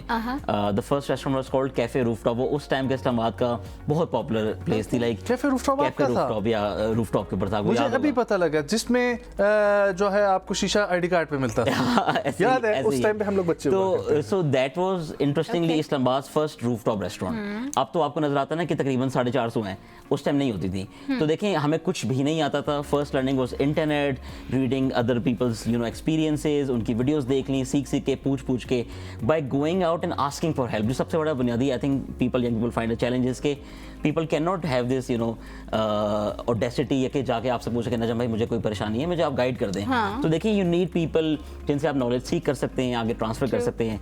तो लर्निंग ऑन लर्निंग. 2012 में आपकी एज क्या थी जब पहला रेस्टोरेंट खोलने का आपने सोचा? 2012 में प्रॉब्ली आई वाज 18-19. सोचे मतलब इतनी कम उम्र में आपने जो है वो इतना बड़ा कदम उठाया, और वो भी आप डिफरेंटली एबल्ड होने के साथ बावजूद आपने ये सब सोचा. तो मुझे ये बताएं सबसे पहले चैलेंजेस जो आपको फेस करने पड़े इन आपने अपने बिजनेस स्टार्ट करते हुए, और उसके बाद अब तक आपने ग्रोथ बहुत की है अल्हम्दुलिल्लाह. सो हम जानना चाहेंगे स्पेशली हमारी ऑडियंस अगर if they are interested in doing something but वो करेज नहीं गैदर कर पाते, तो वो एक्सपीरियंस हमारे साथ शेयर करें ताकि उनको भी पता चले. देखिए सोसाइटी में बहुत स्टिग्मेटाइजेशन है, बहुत टैबू है. अगर आप मेरे से आज भी पूछें तो मुझे अभी भी कभी सोशल आइसोलेशन या सोशल डिस्करेजमेंट फील होती होगी ना. अगर आप बुनियादी तौर पे मुझसे वैसे मिलेंगे, आम तौर पे आप मुझे जानते नहीं कि मैं कौन करता हूँ, मेरा किस शोबे से ताल्लुक है, आपको लगेगा यानी कि माजूर आदमी है. हम इंसानों को उनकी पर्सोना को उनकी शक्ल से, उनके अपीयरेंस से जज करते हैं. तो देखिए चैलेंजेस बहुत सारे हैं. और कारोबार के टाइम तो मेरी उस टाइम जैसे आपने मेंशन किया मेरी एज बहुत कम थी, मैं पढ़ाई कर रहा था, मैंने तो एजुकेशन भी साथ पूरी की है. तो लोग सीरियस नहीं लेते थे ना कि यूर अ यंग पर्सन, आपको क्यों जगह चाहिए, आप क्या करना चाह रहे हैं, आप कैसे इसको डिलीवर करेंगे. लेकिन देखें you have to be very steadfast if you keep your ground. अगर आप अपने ऊपर थोड़ा सा सेल्फ बिलीव कर लें, अल्लाह की ज़ात पे थोड़ा बिलीव कर लें, आई थिंक हो जाता है. अब तो हमें ये मुश्किल ही नहीं होती कि हम कोई काम नहीं कर सकते. एग्जैक्टली. आपने जो अपनी सॉरी मैं आपकी बात पहले इन्होंने जो जिक्र किया कि डिफरेंटली आप एबल हैं, तो अभी भी लोग आपको उसी नज़र से देखते हैं. कितना आपको वैसे ये लगता है कि कहीं आपको बहुत ज़्यादा इम्तियाजी सलूक से देखा जाता है, कहीं आपको जो है तो वो बिल्कुल ही इस तरह रद्द किया जाता है, और क्या अभी भी इवन इतना अचीव करने के बावजूद भी आप टेडेक्स पे गए हैं, आप उसके बारे में प्लीज़ हमें बताइएगा कि आपका एक्सपीरियंस कैसा था, लेकिन उसके बावजूद भी लोग आपको ये फेस करना पड़ता है? देखिए पब्लिक स्पीकिंग तो मैं बहुत सालों से कर रहा हूँ. I have been very active in Islamabad community since last at least 15-17 years. TEDx में कुछ 2-3 दफ़ा कर चुका हूँ. मैंने 2011 में किया, 12 में किया, 13 में किया. मैं पाकिस्तान की सारी नामवर ऑर्गेनाइजेशन के साथ काम कर चुका हूँ. सेमिनार, टॉक्स, 500 बंदा, 1000 बंदा. अब देखिए कुछ जगहों पे आपको बहुत वेलकमिंग फील होएगा if they invite you as a guest. कुछ जगहों पे अगर आपको लोग जानते नहीं तो उसमें ऑब्वियसली सलूक में थोड़ी सी नर्वी कम होगी लोगों की तरफ से. देखिए a lot of things we have lacked as a society unfortunately and may be as a state as well ना. हम लोगों ने देखें इस शोबे की तरफ इतनी अवेयरनेस भी नहीं क्रिएट की, इतनी एडवोकेसी भी नहीं है. जब तक आप एडवोकेसी नहीं करेंगे, कैंपेनिंग नहीं करेंगे, लोगों को पता नहीं चलेगा. मेरे जिंदगी में इतने अच्छे वन बीइंग ऑफ यू, इतने अच्छे दोस्त हैं. देखें people if they don't know how to treat you, how to mingle with you, उनको पता ही नहीं है ना. जरूरी नहीं है. तो उन कामों में बहुत ज़रूरत भी है. अच्छा मुझे ये बताएं कि अगर हम बात करें इस पोटेंशियल की, क्योंकि ये बहुत ज़रूरी है कि इसके बारे में अवेयरनेस ज़्यादा से ज़्यादा हो सके. एंड आई एम श्योर कि आप जब जाते होंगे तो आप डिफरेंटली एबल चीज़ों के बारे में बात करने से ज़्यादा ये फोकस करते होंगे कि आपकी जो स्पेशलिटी, जो नीश है, वो नॉलेज आगे लोगों तक पहुँचे. And which is talking about the freelancing market को एक्सप्लोर करना. एक बच्चा अब अपने घर से निकलता है और जाके जॉब्स की जब तलाश शुरू करता है, पाकिस्तान में उसको नहीं मिलती जॉब्स, तो वो फिर इंटरनेट की तरफ रुख करता है, या पहले ही जिसको अकल आ गई वो इंटरनेट से जॉब लेने की जो है वो ट्राई करता है. ऐसी कौन सी मार्केट की नीश है जिसमें काम करने की, स्किलफुल होने की ज़रूरत है और उसकी डिमांड ज़्यादा है ग्लोबली? देखिए फ्रीलांसिंग इटसेल्फ तो यही मतलब हो गया ना कि आप किसी इंसान को सर्विस देना चाह रहे हैं. तो freelancing was a huge thing. Like let's say कि 2015-16 में मैंने फ्रीलांसिंग शुरू की थी. 2006-7 में उस टाइम हम लोग कंटेंट राइटिंग करते थे. अगर आप पूछे ना कि यार आज के चेंजिंग टाइम्स में अब नई चीज़ किस पे पिवट करना चाहिए, तो देखें वो आर्टिफिशियल इंटेलिजेंस के अंदर एजेंटिंग है ना, कि आप लोग एआई एजेंट्स बॉट्स बनाएं, वो मुख्तलिफ इंसानों के जो यूटिलिटी है, स्किल्स हैं, काम उनको हेल्प आउट कर सके. तो देखें एक टाइम तो हम यूट्यूब पे जाते थे, गूगल पे जाके सर्च करते थे कि हम कोई वीडियो निकालेंगे काम सीखने के लिए. अब तो देखें चैट जीपीटी है, क्लाउड है, ग्रॉक है, जेमिना है, जितने भी टूल्स हैं ये आपके टीचर की तरह. If you start conversing with them, आप उनसे बात करें, उनसे सिखाओ, आप हर चीज़ सीख सकते हैं. जो लैक ऑफ अवेयरनेस है और लैक ऑफ सक्सेस स्टोरीज है। देखें हम सबों को अभी भी सुनने को मिलता है कि यार इलॉन मस्क आपने अगर मुझे बुलाया, मेरी तरह के आपको इस्लामाबाद में ना इतने सारे और माज़ूर अफराद मिल जाएंगे जो रिमार्केबल काम कर रहे हैं। थोड़ी सी हमारे शोबे में, हमारे माशरे में एक तो अवेयरनेस नहीं है कि लोग सक्सेसफुल हो सकते हैं। अल्हम्दुलिल्लाह अब इंटरनेट का लोगों को पता है इससे पैसे बनते हैं, लेकिन वो जो एलिमेंट है ना कि कुछ इसमें फ्रॉड होता होगा, स्कैम होता होगा, वो भी ट्रू फैक्ट्स हैं इसके, राइट? तो उसमें कुछ लोग फंस जाते हैं आई थिंक। लेकिन उसके अलावा थोड़ी सी सेल्फ लर्निंग की कमी है लोगों में। देखें मेरे हालात अगर मुश्किल हैं तो मुझे उससे बेहतर करने के लिए आगे बढ़ना पड़ेगा। सही बात है। अच्छा नहीं, दूसरी चीज़ ये कि मुझे ये भी बताया गया था कि आप ट्रेडिंग कर रहे हैं, ठीक है, और आप शुरू से कर रहे हैं। वन ऑफ द अर्लीस्ट आप हैं पाकिस्तान में। अब पाकिस्तान ने ये जो मैकेनिज्म निकाला है पुआरा का और बिलाल बिन साकिब जिसको हेड कर रहे हैं, वो एक्चुअली मॉडल आपको क्या लगता है कि पाकिस्तान में कितना ग्रोइंग मॉडल है, कैसे उसको अडॉप्ट किया जा सकता है, वो है क्या लॉन्गर रन में कितना work If you have studied that? I think it's fascinating। देखें I wouldn't say trading, I would say it as investing, ठीक है। हम लोग जितनी भी फाइनेंशियल मार्केट्स है दुनिया की जहाँ पे आपका एक्सपोजर हो सकता है उनमें ऑपरेट करना चाहिए इंसान को। जैसे कि PSX being one of the best thing. देखें पिछले 3 साल में PSX के अंदर स्टॉक्स के अंदर लोगों को जो रिटर्न्स मिले हैं दोज ऑफ फिनोमिनल्स। अगर हम क्रिप्टो मार्केट की बात करें जिसके लिए उन्होंने पीवारा बनाया है, वो तो देखें 4th फ्रंटियर पे टेक्नोलॉजी, अगर हम उसको अडॉप्ट नहीं करेंगे हम पीछे रह जाएंगे। आई थिंक उसमें जो काम हो रहा है वो तो देखें बेहतरीन काम हो रहा है। उन्होंने लाइसेंसिंग शुरू कर दी है, people are submitting their application everything. Pakistan ना बहुत पीछे रह गया टेक्नोलॉजी इनेबल्ड बिजनेसेस की रेस के अंदर। देखिए हमारे मुल्क में बहुत अच्छी कंपनियां चलती हैं लेकिन उस स्केल पे काम नहीं हो रहा जो हमारे मुल्क की मईशत को जरूरत है, राइट? तो I think it's a remarkable thing. आपको मैं इंटरेस्टिंग फैक्ट्स बताता हूँ। पिछले 2 साल में ये FM औरंगजेब साहब बता रहे थे, पिछले 2 मंथ्स के अंदर जो यूथ और जेनजी है ना, दे हैव एस्टैब्लिश्ड कोई I think 28,000 new accounts on PSX trading.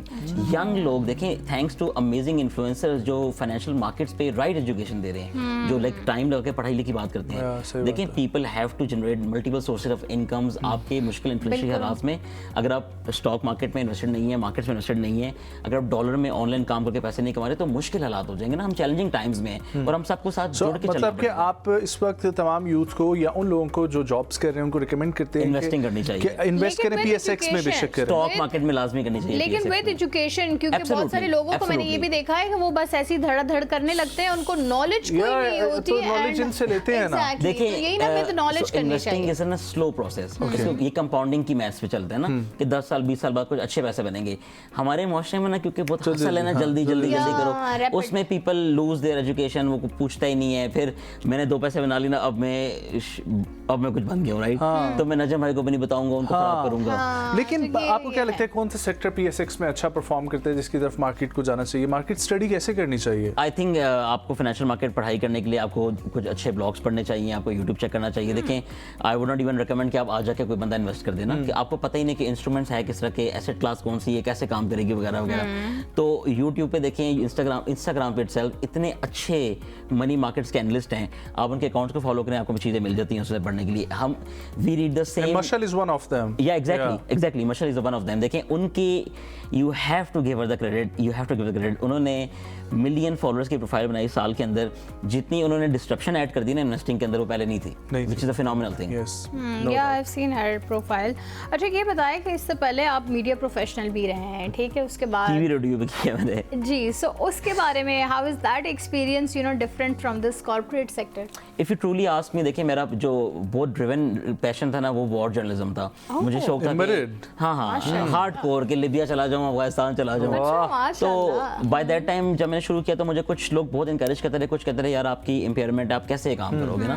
देखें कैसे देखें कि उसकी लिमिटेशन होती है, देखिए उसके अंदर फिर आती है adaptability, that how do I find those inclusive opportunities जहां मैं वो काम कर सकूं। मैंने काम किया कुछ ऐसा, रेडियो किया, टीवी किया। फिर मैं असल में 2012-13 में ना मेरे बिजनेस बहुत अच्छे चल रहे थे अल्हम्दुलिल्लाह। अच्छा, तो फिर आई डिसाइडेड कि यार I have to make a choosing कि मैं क्या करूं। मुझे अभी भी दिल करता है कि समटाइम थिंक कि मुझे ना मेरा बचपन का ख्वाब था कि if you ask me back बचपन में कि क्या करोगे बड़े होगे ना, तो I would tell all my teachers कि मैं टीवी चैनल खोलना चाहता हूं ना। सो इन अ वे हम लोग ऑनलाइन तो बहुत कंटेंट बनाते हैं। हम लोग महीने की ऐसे कोई 2800 वीडियोस पब्लिश करते होंगे ऑनलाइन हर महीने, ठीक है, मंथ और मंथ। लेकिन वो चैनल का खौफ रह गया है। फिर मेरे बहुत सारे दोस्त हैं जो डिजिटल, कोई बात नहीं, इन Someday, फ्यूचर इंशाल्लाह, लेकिन हमें जरूर कॉल कीजिएगा, ठीक है, जब आप बनाएं। अच्छा ये बताएं कि क्या मोटिवेशन देना चाहते हैं नौजवान नस्ल को, हमारी पाकिस्तान की नस्ल? अभी अब कल ही हम ये जिक्र कर रहे थे, आजकल हम देख रहे हैं हमारी नौजवान नस्ल नशों में ज़्यादा पड़ गई है एज़ कम्पेयर टू कि उनको कुछ प्रोडक्टिव करना है या फिर अपना फ्यूचर बनाना है या फिर मुल्क की खातिर कुछ करना है। सो क्या मैसेज देना चाहेंगे, वेयर वो उनकी सिमत वैसे गलत कहाँ हो गई है? क्या उनको अच्छे प्लेटफॉर्म्स प्रोवाइड नहीं किए जा रहे हैं या फिर उनको अच्छी अपॉर्चुनिटीज़ के बारे में गाइड नहीं किया जा रहा है? देखिए, डिस्ट्रैक्शंस का मसला है, ना तो अपॉर्चुनिटी की कमी है आजकल के दौर में, ना तो फंडिंग की कमी है, ना ही स्किल्स की कमी है, ना ही ट्रेनर्स की कमी है। पिछले 14-15 साल से आई बिलीव पंजाब गवर्नमेंट और हमारी फेडरल गवर्नमेंट इतने प्रोग्राम्स रन करती है। उन प्रोग्राम्स के अंदर मैं एज अ मेंटर जाता रहा हूँ, जहाँ पे लड़कों को, लड़कियों को, खवातीन को, सब लोगों को फ्रीलांसिंग की अपस्किलिंग में काम करते हैं। अभी भी गवर्नमेंट बहुत सारे इनिशिएटिव्स पे काम करी है के अंदर। मैं अभी रिसेंटली कुछ फैसिलिटीज़ में गया हूँ, पब्लिकली ओपन फैसिलिटीज़ हैं, लोग जाते नहीं है। प्रॉब्लम ये है कि देखें, जब आपके somebody asked Elon Musk के आपके ख्याल से दुनिया में इंसानी शख्सियत में, इंसानी कायनात में सबसे बड़ा नुकसान इंसान का क्या हुआ है इन द 5000, 8000, 12,000 हिस्ट्री? उसने कहा कि short form content, the vertical content. देखें, अ लॉट ऑफ डिस्ट्रैक्शंस। मैं आज एक काम करना चाह रहा हूँ, मैंने सोचा कि मैं अब 3 महीने इस काम पे एफर्ट लगाऊंगा, मुझे उसको बिल्ड करना पड़ेगा, स्नोबॉल इफेक्ट ना। मैं कमरे से बाहर जाता हूँ, कोई मिलेगा, यार वो इसमें पैसे डाल दे। थोड़ा सा ना लोगों में इम्पल्सिव एटीट्यूड है, थोड़ी सी घर से इंकरेजमेंट कम मिलती होगी। कुछ लोगों के देखें सर्कमस्टेंसेस मेरी तरह बहुत अच्छे नहीं होंगे, मुश्किल हालात होंगे, लेकिन मैं आपको हकीकत से अगर सच्ची बात बोलूँ, आखिर में आपने बोला कि मैसेज दें यूथ को, देखें पुरअज़म रहना पड़ेगा आपको अपने मुल्क को लेके, अपनी शख्सियत को लेके। जो इनसिक्योरिटीज़ है ना, वो इंसान को खा जाती हैं दीमक की तरह। मेरी शख्सियत में आपको ये आंसर नजर नहीं आएगा कि माजूर हूँ। आप अभी नीचे मैं सबसे मिलता हुआ हूँ, I had a lovely time. देखें, मुझे अपने राइट को वॉइस करना भी पता है, मुझे अपने राइट की राइट किस्म की फैक्ट्स भी पता है कि है या नहीं है ना। तो प्रॉब्लम ये है कि देखें, अगर आप डरपोक होंगे, अगर आप सेल्फ अवेयरनेस लाइक करते हैं, इमोशनल टैलेंट्स नहीं, आप जिंदगी पीछे रह जाएंगे। इतने ट्रबलिंग टाइम्स हैं, हमारा भी इन्फ्लेशन के हालात देखें, अब देखेंगे इकोनॉमिकली दुनिया में क्या हो रहा है ना, सब मुल्कों के लिए चैलेंजिंग है, सब मुल्कों के लिए। तो आपको सेल्फ लर्निंग करनी पड़ेगी। इंटरनेट वाहिद चीज़ है जिसको इस्तेमाल करके आप सिफर से कारोबार शुरू कर सकते हैं। हमने जब ऑनलाइन काम शुरू किया था, मैंने 0 रुपीज़ इन्वेस्ट किए थे। आज मेरे पास जितने पैसे हैं, मैं काम करता हूँ ना, उसके ऊपर बिल्ड हुआ है। तो थोड़ी सी इनेबलमेंट खुद को करें। इसका वेट नहीं मैं कर सकता कि यार मेरा कुछ गिर गया है, मेरी बैसाखी गिर गई है, मैं चल नहीं रहा, मुझे कुछ करना पड़ेगा। When you strive hard, step by step आप आगे बढ़ जाते हैं। मैं यही मैसेज देना चाहूँगा कि show some dedication to yourself. देखें, नशे, तमाशे, घूमना फिरना आप जिंदगी भर कर सकते हैं ना। If you don't have right settlement in life, financial independence नहीं है, तो आप फंस जाएंगे जिंदगी में। और बहुत सारे बच्चे जो हैं हमारे यही लैग कर जाते हैं कि उनको राइट टाइम पे ये बात नहीं पता चलती कि यही आपका प्राइम टाइम है और इसी को अपने यूटिलाइज करके अपने फ्यूचर के लिए कुछ बेहतर करना है। आपके आगे के क्या वैसे प्लान्स हैं? If we ask about you because you have a long future और अभी एक नया रेस्टोरेंट की आपकी opening If I talk about the near future, so we are setting up a new restaurant. हमने अल्हम्दुलिल्लाह उस पे सारा काम कर लिया है। कुछ लोगों में इस्लामाबाद को आइडिया होगा उसका। हम होपफुली 12-14 दिन में इसको ओपन करना चाह रहे हैं। Where is location? It's located in F6 supermarket. Beautiful place, बहुत उसमें होमवर्क लगा है। उसके अंदर बहुत सारे मेरे दोस्तों की कंट्रीब्यूशंस हैं, डिज़ाइनर्स की, आर्टिस्ट की, कुछ और लोगों की। और उसके अलावा ये setting up a technology company. हम बहुत एक्साइटेड हैं इस अपॉर्चुनिटी को लेके, मी एंड माय फ्रेंड्स, कि जो इंटीग्रेटेड एनर्जी सॉल्यूशंस हैं कि हम आपके होम ऑटोमेशन कर दें, हम पाकिस्तान में ईवी इंफ्रास्ट्रक्चर में कंट्रीब्यूशन करें, हम इलेक्ट्रिसिटी के अंदर कुछ करें, उन कामों में काम कर रहे हैं। If you ask distant future goals in life की ज़िंदगी में करना क्या चाहते हो, it has always been to serve the people. तो जहाँ मौका लगेगा इंशाल्लाह करते जाएंगे। Wish you good luck for that. हमें बुलाएंगे ना लॉन्च पे? For sure. Well, thank you so much Zeeshan Malik for coming. बहुत अच्छा लगा आपसे बात करके। ख़वातीन और हज़रात, बहुत सारी ऐसी मिसालें हमारे माशरे में मौजूद हैं और अगर हम उन्हीं के फुटस्टेप फॉलो कर लें या उनसे कुछ सीख लें तो बेहतरी आ सकती है। और बहुत इंपॉर्टेंट एडवाइस ये है कि फाइनेंशियल इंडिपेंडेंस जो है वो बहुत ज़्यादा ज़रूरी है। फिर उसके साथ आप अय्याशी करें, बाहर घूमने जाएँ, पाकिस्तान में घूमें, जो मर्ज़ी करें, वो फिर it's up to you. Let's take break, वापस आते हैं, कंटिन्यू करेंगे, हमारे साथ रहें।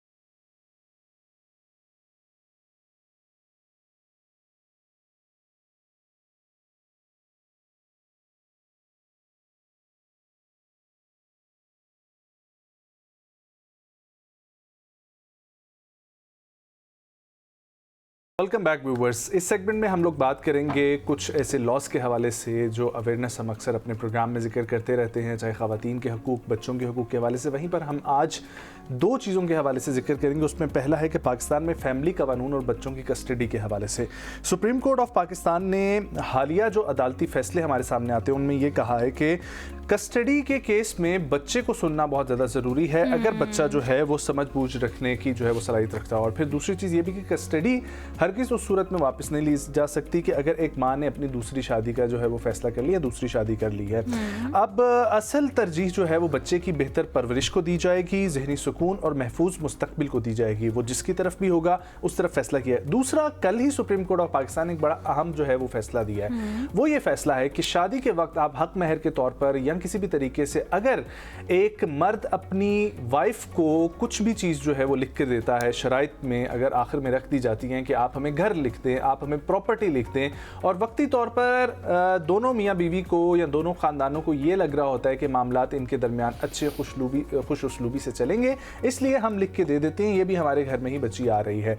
और उस बुनियाद पर जब शादी हो जाती है, कल कला को अगर खुदा न खास्ता हस्बैंड की डेथ हो जाती है या तलाक हो जाती है, तो उसके बाद की सिचुएशन ये होती है कि जो क्लेम किया होता है, चाहे हक महर में या किसी भी शर्त के हवाले से कि हमारी प्रॉपर्टी में हिस्सा है या घर है, तो वो पूरा का पूरा चला जाता था उस औरत के पास। लेकिन अब ये जो फैसला आया सुप्रीम कोर्ट है, इसमें ये होगा कि जो मर्द है, जो हस्बैंड है, उसका जो अपने बाप की तरफ से या कुल प्रॉपर्टी में जितना उसका हिस्सा सिर्फ होगा, वो सिर्फ वो हिस्सा जो है खातून को मिल सकेगा।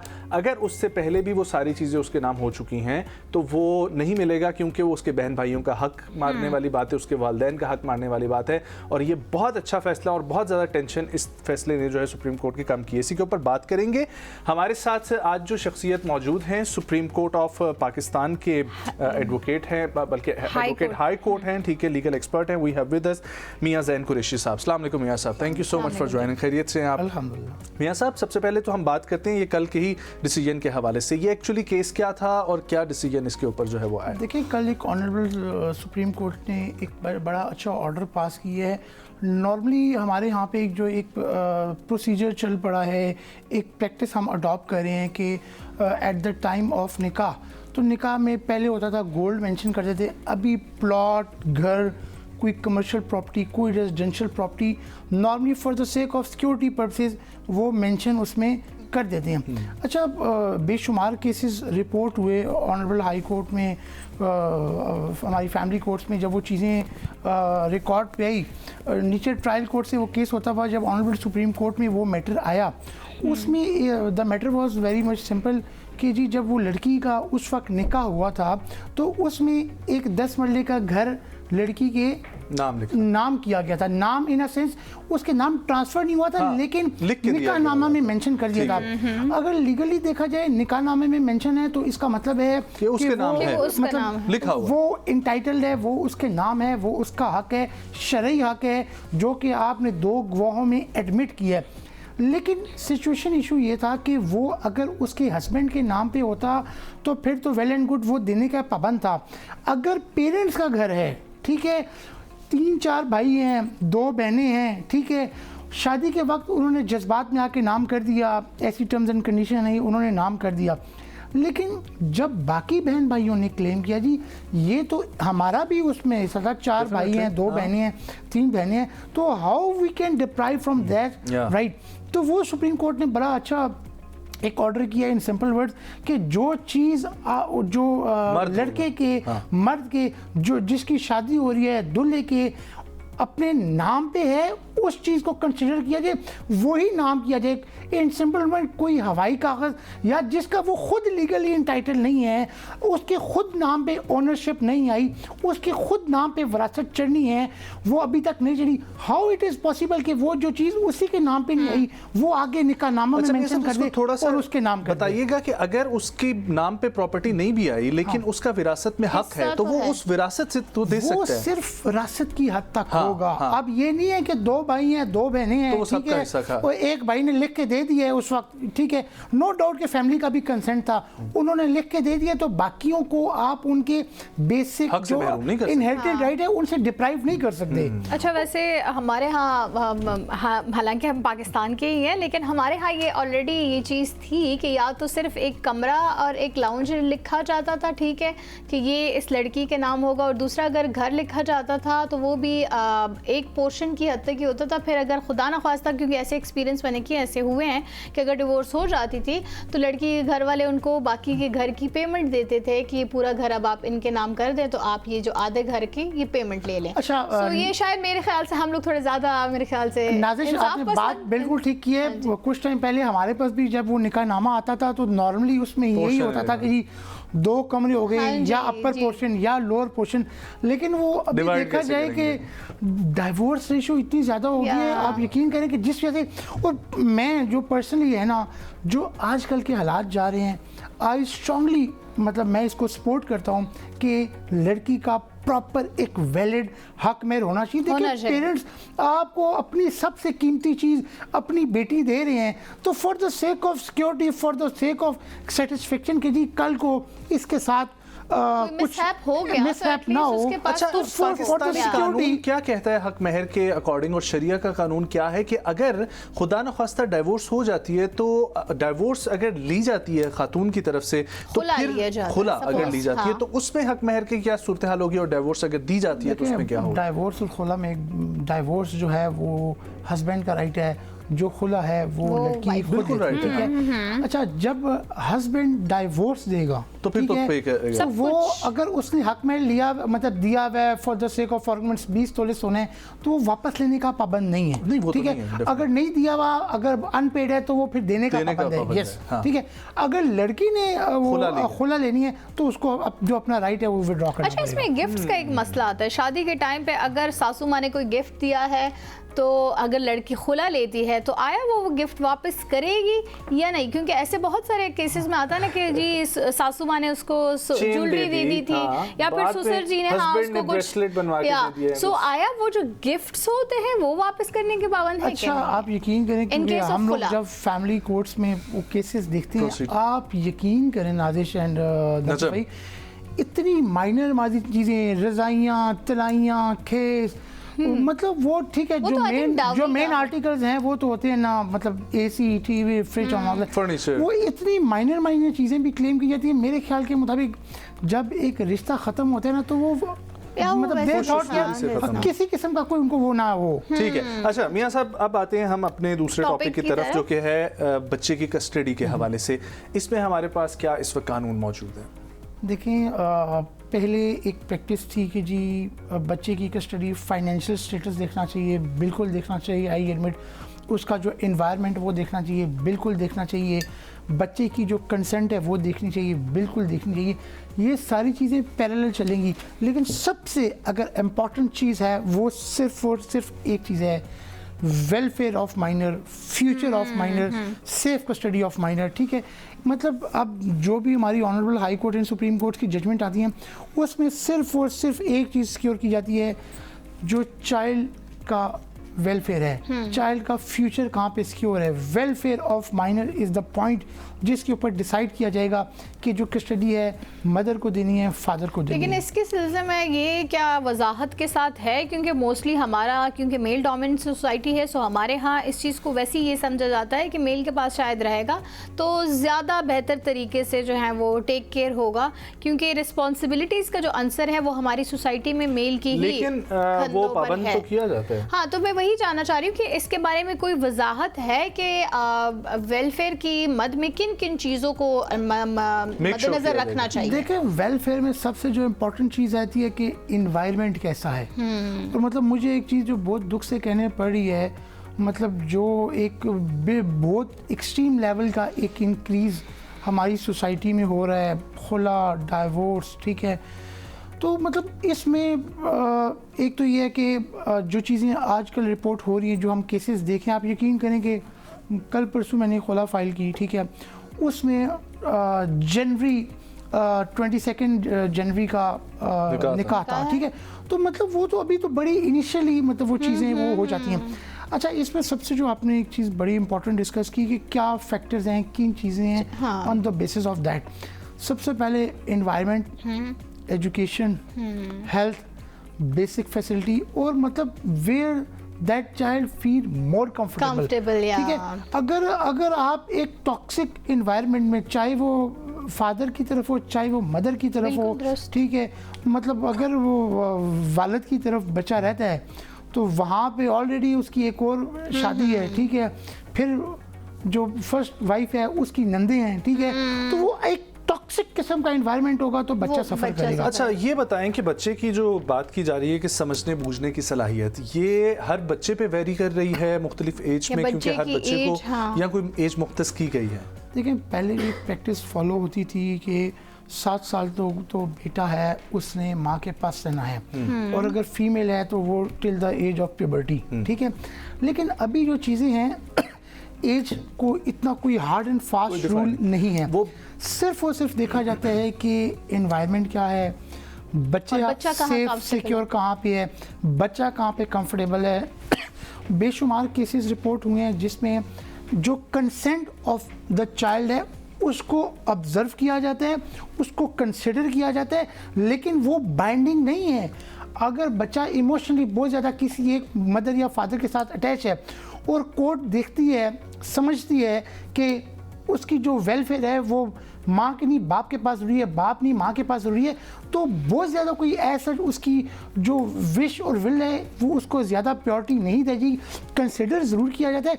लेकिन बाकी जो तमाम फैक्टर्स हैं, फाइनेंशियल इशू हो गया, एनवायरनमेंट है, हेल्थ इशू हो गया, स्कूल में कौन से पढ़े हैं, मतलब ये तमाम जो चीज़ें हैं उन सब का जो क्रक्स है उसको देखा जाता है। बहुत सारे ऐसे केसेस हमारे माशरे में मौजूद हैं, ख़वातीन ने अपने बच्चों के साथ बच्चों की वेलफेयर के लिए पैसे जो है वो किए हुए हैं कि हमें पैसे चाहिए, और वो केसेस इतने इल्तवा का शिकार है महाना, और फिर अगर वो मिल भी जाते हैं तो फिर उस पर दोबारा से अगर, और वो भी केस कोर्ट से कैसे कैसे फैसले हो रहे हैं, 20,000 25,000 रुपये महाना के फैसले जो है वो हो रहे हैं। देखिए, जो आप बात करें मेरे ख्याल के मुताबिक जो बाप होता है, अगर इन केस ऑफ सेपरेशन, अगर सेपरेशन हो जाती है, जो वालिद है उसकी रिस्पॉन्सिबिलिटी है कि he legally bound, he is liable to maintain the kids, ठीक है, टिल 18, ठीक है। अब टिल 18, यस। अब जब ऑनरेबल कोर्ट्स मतलब किस बेसिस पे अगर ये आपका करते हैं 15,000 करते हैं, 20,000 करते हैं, 50,000 करते हैं, जब भी मेंटेनेंस डिसाइड होती है फाइनेंशियल स्टेटस ऑफ फादर को मद्देनजर रखते हुए मेंटेनेंस डिसाइड होती है। ऐसा नहीं है कि जी, ऐसा नहीं है कि जो बाप है उसकी जो कमाई है, उसकी जो इनकम है, सपोज 1 लाख है, ठीक है, तो आप कहें जी रूट्स, ट्रबल्स या बीकन हाउस में आप बच्चा पढ़ाएं, ठीक है। जो भी चीज़ें हैं और मेंटेनेंस, क्योंकि जब मदर क्लेम करती है इसमें देखा जाता है स्कूल कौन से हैं, पिक एंड ड्रॉप देखी जाती है, ट्यूशन फीस, मिसलेनियस चार्जेस, मतलब एक चीज़ की रिस्पॉन्सिबिलिटी फादर को जाती है, but on the basis of financial status of father. Court उनके ऊपर उतना ही बर्डन डालती है जो अफोर्ड कर सकते हैं। अच्छा, इसमें मेरा ये सवाल है कि सपोज एक खातून ने जो है वो खुला के लिए अप्लाई किया है, ठीक है, अब वो खुला चाह रही है, बट बीच में बच्चों की कस्टडी का मामला आ जाता है, वो अदालत में जो है वो चल रही है उसकी हेयरिंग्स, और उसके बीच में बच्चे उनके साथ जाना भी नहीं चाहते, लेकिन बच्चे जो हस्बैंड है वो मुआवजा देना इसलिए बंद कर देता है कि जी बच्चे उनसे मिलना नहीं चाह रहे थे क्योंकि जो विजिटिंग नहीं हो रहे हैं, तो वो बच्चों को जो माहाना खर्चा है वो भी नहीं भेज रहा, और इस पे जो है वो अब हेयरिंग हो रही है। तो उस कीमत में अगर बच्चे खुद ही नहीं मिलना चाह रहे हैं बाप से, ठीक है, तो क्या उनका जो मुआवजा ना देने का वो शुरू हो जाता है कि मैं मुआवजा नहीं दूंगा अगर मेरे बच्चे मेरे से नहीं मिलेंगे? उसके बारे में कोर्ट्स क्या कहती हैं या कानून क्या कहता है? देखें, नॉर्मली हमारे केसेस रिपोर्ट होते थे कि जी कोर्ट जो है वो मेंटेनेंस डिसाइड कर देती है, ठीक है, लेकिन हस्बैंड पे नहीं करता। अगर हस्बैंड पे नहीं करता तो जो विजिटेशन राइट्स हैं ना वो उसके ऊपर कोर्ट कहती है जी ठीक है जी, if he will pay then he will meet, ठीक है। अब मतलब और नॉर्मली केसेस में होता है, सपोज बच्चे ही नहीं मिलना चाह रहे हैं, नॉट फीलिंग कंफर्टेबल या जो भी वजूहात है उनकी, हाँ, होता है कि कोर्ट काउंसलिंग करती है, कोर्ट समझाती है, बताती है। इवन के मैंने देखा है डिफरेंट केसेस में, जो अब सबसे पहले जो हमारी जो कोर्ट्स हैं, इवन कि मैं ख़ुद भी कोशिश करता हूँ, मतलब मैक्सिमम मैं उस लेवल को टच करता हूँ कि घर टूटने से बच जाए। लेकिन फॉर द सेक ऑफ ऑर्गेनाइजमेंट्स, अगर अपेरेंटली ऐसा नज़र आ रहा है कि बेशुमार एफर्ट्स करने के बाद भी निभा मुमकिन नहीं है, तो मेरे ख्याल के मुताबिक इट्स द बेटर कि उस चीज़ को वाइंड अप कर लीजिए। लेकिन इसमें सबसे ज़्यादा होते हैं सफ़र बच्चे। अगर आपका क्वेश्चन था कि अगर बच्चे ना मिलना चाहें तो उसमें जो कोर्ट्स हैं वो इंसिस्ट कर सकती हैं। फिर हमारे यहाँ पे मेडिएशन सेंटर्स बने हैं, बच्चों को कन्विंस किया जा सके, बताया जा सकता है। अच्छा, फिर वहाँ पे एक बड़ी इंपॉर्टेंट चीज़ आती है, सपोज़ बच्चे माँ के पास हैं, विजिटेशन राइट्स बाप के पास हैं, अगर वो मेंटेनेंस मंथली मेंटेनेंस पे करता है, what ever the court decide, अगर बच्चे बाप को नहीं मिलते और वो स्टेटमेंट देते हैं कोर्ट में जी हमने नहीं मिलना, तो फिर यहाँ पे कंडक्ट ऑफ मदर को भी देखा जाएगा। क्या बच्चों को नेगेटिव फीड किया जा रहा है, क्या ऐसा माइंड बिल्ड किया जा रहा है? देखिए, अगर 15-16 अबव बच्चा है, अगर वो कहते हैं जी मैंने बाप से नहीं मिलना, तो वो कुछ ना कुछ रीजंस कोर्ट को प्रोवाइड करेगा, फिर the honourable court will decide. ठीक, मैंने ऐसे ऐसे किसी देखे हैं 6, 7, 8 साल का बच्चा है, वो कहते हैं जी मैंने अपने वालिद से नहीं मिलना। आप यकीन करें, लिटरली हमने देखा, उसने कहा जी मतलब मैंने 7 साल के बच्चों को इन द कोर्ट वालिद से मिसबिहेव कर देखा है, आप अच्छे इंसान नहीं हो, आप बुरे हो। एक छोटे बच्चे का बाप को यही कहना बहुत बड़ी बात है कि आप अच्छे इंसान नहीं हैं। तो हमने उसके पीछे कोर्ट ऑब्जर्व कर दिया कि इसकी नेगेटिव इसको फीड कौन कर रहा है। बहुत सारे केसेस आपने डील किए होंगे। मोस्टली आजकल जो है ये डिवोर्स की मेजर रीजन जो आपके सामने कोट की जाती है, जो फैमिली को आप सुनते हैं, वो क्या सामने आ रही हैं? देखिए, सबसे जो इम्पोर्टेंट चीज़ जो मैं देखता हूँ, ठीक है, फाइनेंशियल इशू हो गया, ठीक है, एक्सटर्नल इन्वॉल्वमेंट होगी, फिर बहुत दुख से कहना पड़ा जब से ये हमारा ये सेलफोन है ना, इसने तो हमारे मुआशरे को तबाह कर दिया, नॉर्म्स ये वो, फाइनेंशियल एक्सटर्नल इन्वॉल्वमेंट, फिर बहुत दुख से कहना पड़ा है सोशल मीडिया, फिर एक्स्ट्रा मैरिटल अफेयर्स भी हमारे यहाँ पे एक जिसको मैं बहुत वो करता हूँ, डिस्करेज करता हूँ, और ये हमारे माशरे को तबाह करे। फिर कहीं पे कुछ और इश्यूज आ जाते हैं, लेकिन मेन जो 4-5 चीज़ें हैं, ट्रस्ट इश्यूज आ जाती हैं, चीटिंग आ जाती है, फिर फैमिली इन्वायरमेंट आ जाता है, फिर आप लोगों का रवैया बड़ा मैटर करता है। आपका टॉक्सिक रिलेशनशिप है, हर वक्त रोले गोले ताने, मतलब वो चीज़ें फिर रोज़ की, इन सिंपल वर्ड, रोज़ की लड़ाइयाँ, रोज़ की कुरकुर आपके रिश्ते को खोखला कर जाती है। अच्छा, मेरे पास ना एक बड़ा एक अच्छा एक मैटर आया, ठीक है, उसमें लड़की थी बड़ी जज्बाती, उसने हस्बैंड को कहा जी मुझे जी डाइवोर्स, मुझे डाइवोर्स। वो मैक्सिमम कोशिश की, ठीक है जी यार मत हो, ठीक है। उसने कहा जी ठीक है जी, मैंने डॉक्यूमेंट भेज दिए, ठीक है। तो वो डॉक्यूमेंट उसने उसको भेज दिया जी, उसने कहा ठीक है जी मैंने आपको डाइवोर्स भेज दिया, आप उसको देख लें, ठीक है। वो उसने उसको एक इन्वेलप में लिख के भेज दिया, जब गुस्सा ठंडा हुआ तो वापस आ जाना। उस लड़की ने वो 1 महीने बाद जब आप डाइवोर्स ले रहे होते हैं, जब आप एक रिश्ता तोड़ रहे होते हैं, बहुत सी आपको होप्स आ रही हैं, बहन भाई की समटाइम कहते हैं ठीक है अल्लाह रहम करेगा, ये हो जाएगा वो जाएगा। लेकिन जब घर आपका टूट जाता है ना, आपको असर रियलाइज 1 साल बाद होता है कि मैंने अपने साथ क्या कर दिया। मेरे ख्याल के मुताबिक lack of patience, lack of trust issues, और जब आप में अदम बर्दाश्त नहीं है तो आप जज्बात में हमारी सोसाइटी में आजकल वाकई में अदम बर्दाश्त ही हमें नजर आ रहा है। बर्दाश्त करने की जो सलाहियत है लोगों की खत्म हो चुकी है। आप यकीन करें, अगर आप में पेशेंस लेवल नहीं है, अगर आप अपने गुस्से को, अगर आप अपनी फीलिंग्स को, अगर आप अपने जज्बात को कंट्रोल नहीं कर सकते, शादी क्या चीज़ है, आप कोई दोस्ती यारी, आप इवन के बहन भाइयों के साथ भी वो उस चीज़ को बैलेंस करके नहीं चल सकते। वेल मियां ज़ैन साहब, बहुत शुक्रिया आपका आने के लिए, बहुत अच्छा आपसे बात करके हमें लगा। और मेरा ख्याल है कि ख़वातीन हज़रात, हमारी जो कोशिश है कि जो छोटे छोटे कवानीन में अमेंडमेंट्स होती हैं या कुछ भी कवानीन को समझने की हम कोशिश करते हैं हमारे एक्सपर्ट्स के साथ, उससे आपको भी हेल्प मिलती होगी। एक दफ़ा फिर से बहुत शुक्रिया, आपने जितने अच्छे तरीके से इन दोनों केसेस को समझाया। ख़वातीन हज़रात, बहुत ज़रूरी है कि अपनी ज़िंदगी में हम लोग पेशेंस को जो है वो ज़्यादा करें, क्योंकि 2 फैक्टर्स जो दीन इस्लाम ने भी हमें दिए हैं वो सब्र और शुक्र है। जैसे भी कैफियत में अल्लाह आपको रख रहा है उसमें आप शुक्र करें। जुल्म आपके ऊपर हो रहा है तो डेफिनेटली उसके लिए आवाज़ उठाएं। इसीलिए तो सब्र का फल मीठा करार दिया है कि आप सब्र करेंगे तो आपको एंड जो है उसका अच्छा ही मिलेगा। और दूसरी चीज़, ग्रेटिट्यूड करना सीख लें। लोगों की ज़िंदगियों को ज़रा देखें, अपने आसपास अपने से नीचे लोगों की ज़िंदगियों को देखें। किसी के पास खाने के लिए नहीं है, सोने के लिए नहीं है, अगर आपको ये बेसिक नेसेसिटीज़ मिल रही हैं तो अपने घर में एक ऐसा माहौल फराहम करें, अपने हस्बैंड की मदद करें और हस्बैंड से मैं रिक्वेस्ट करना चाहूँगा कि अपनी ख़वातीन को सुने, उनकी इमोशनल अवेलेबिलिटी का ख्याल करें। और दूसरों को जो आप लोग Yeah, ये exactly. करते हैं ना फैंटिसाइज के उसके पास बहुत पैसे दौलत है, मेरे पास वो नहीं है, शायद आपके पास जो खजाना है वो उसके पास आपके ना हो। हस्बैंड की जो शायद इमोशनल अवेलेबिलिटी है वो ही बहुत ज्यादा है। आपके जो बच्चे हैं वो सबसे बड़ा आपका खजाना मौजूद है, और किसी को अल्लाह ने बेशुमार पैसा दिया लेकिन उसको औलाद की नेमत से महरूम रखे, तो उन बच्चों की खातिर अपने आपस के कॉन्फ्लिक्ट्स खत्म करो और एक दूसरे के साथ मोहब्बत से रहें। लास्ट सेगमेंट हिस्ट्री की तरफ बढ़ेंगे। आज है ख़वातीनो हज़रात 12 मई, और हर साल 12 मई जो है इंटरनेशनल नर्सेस डे के हवाले से मनाया जाता है।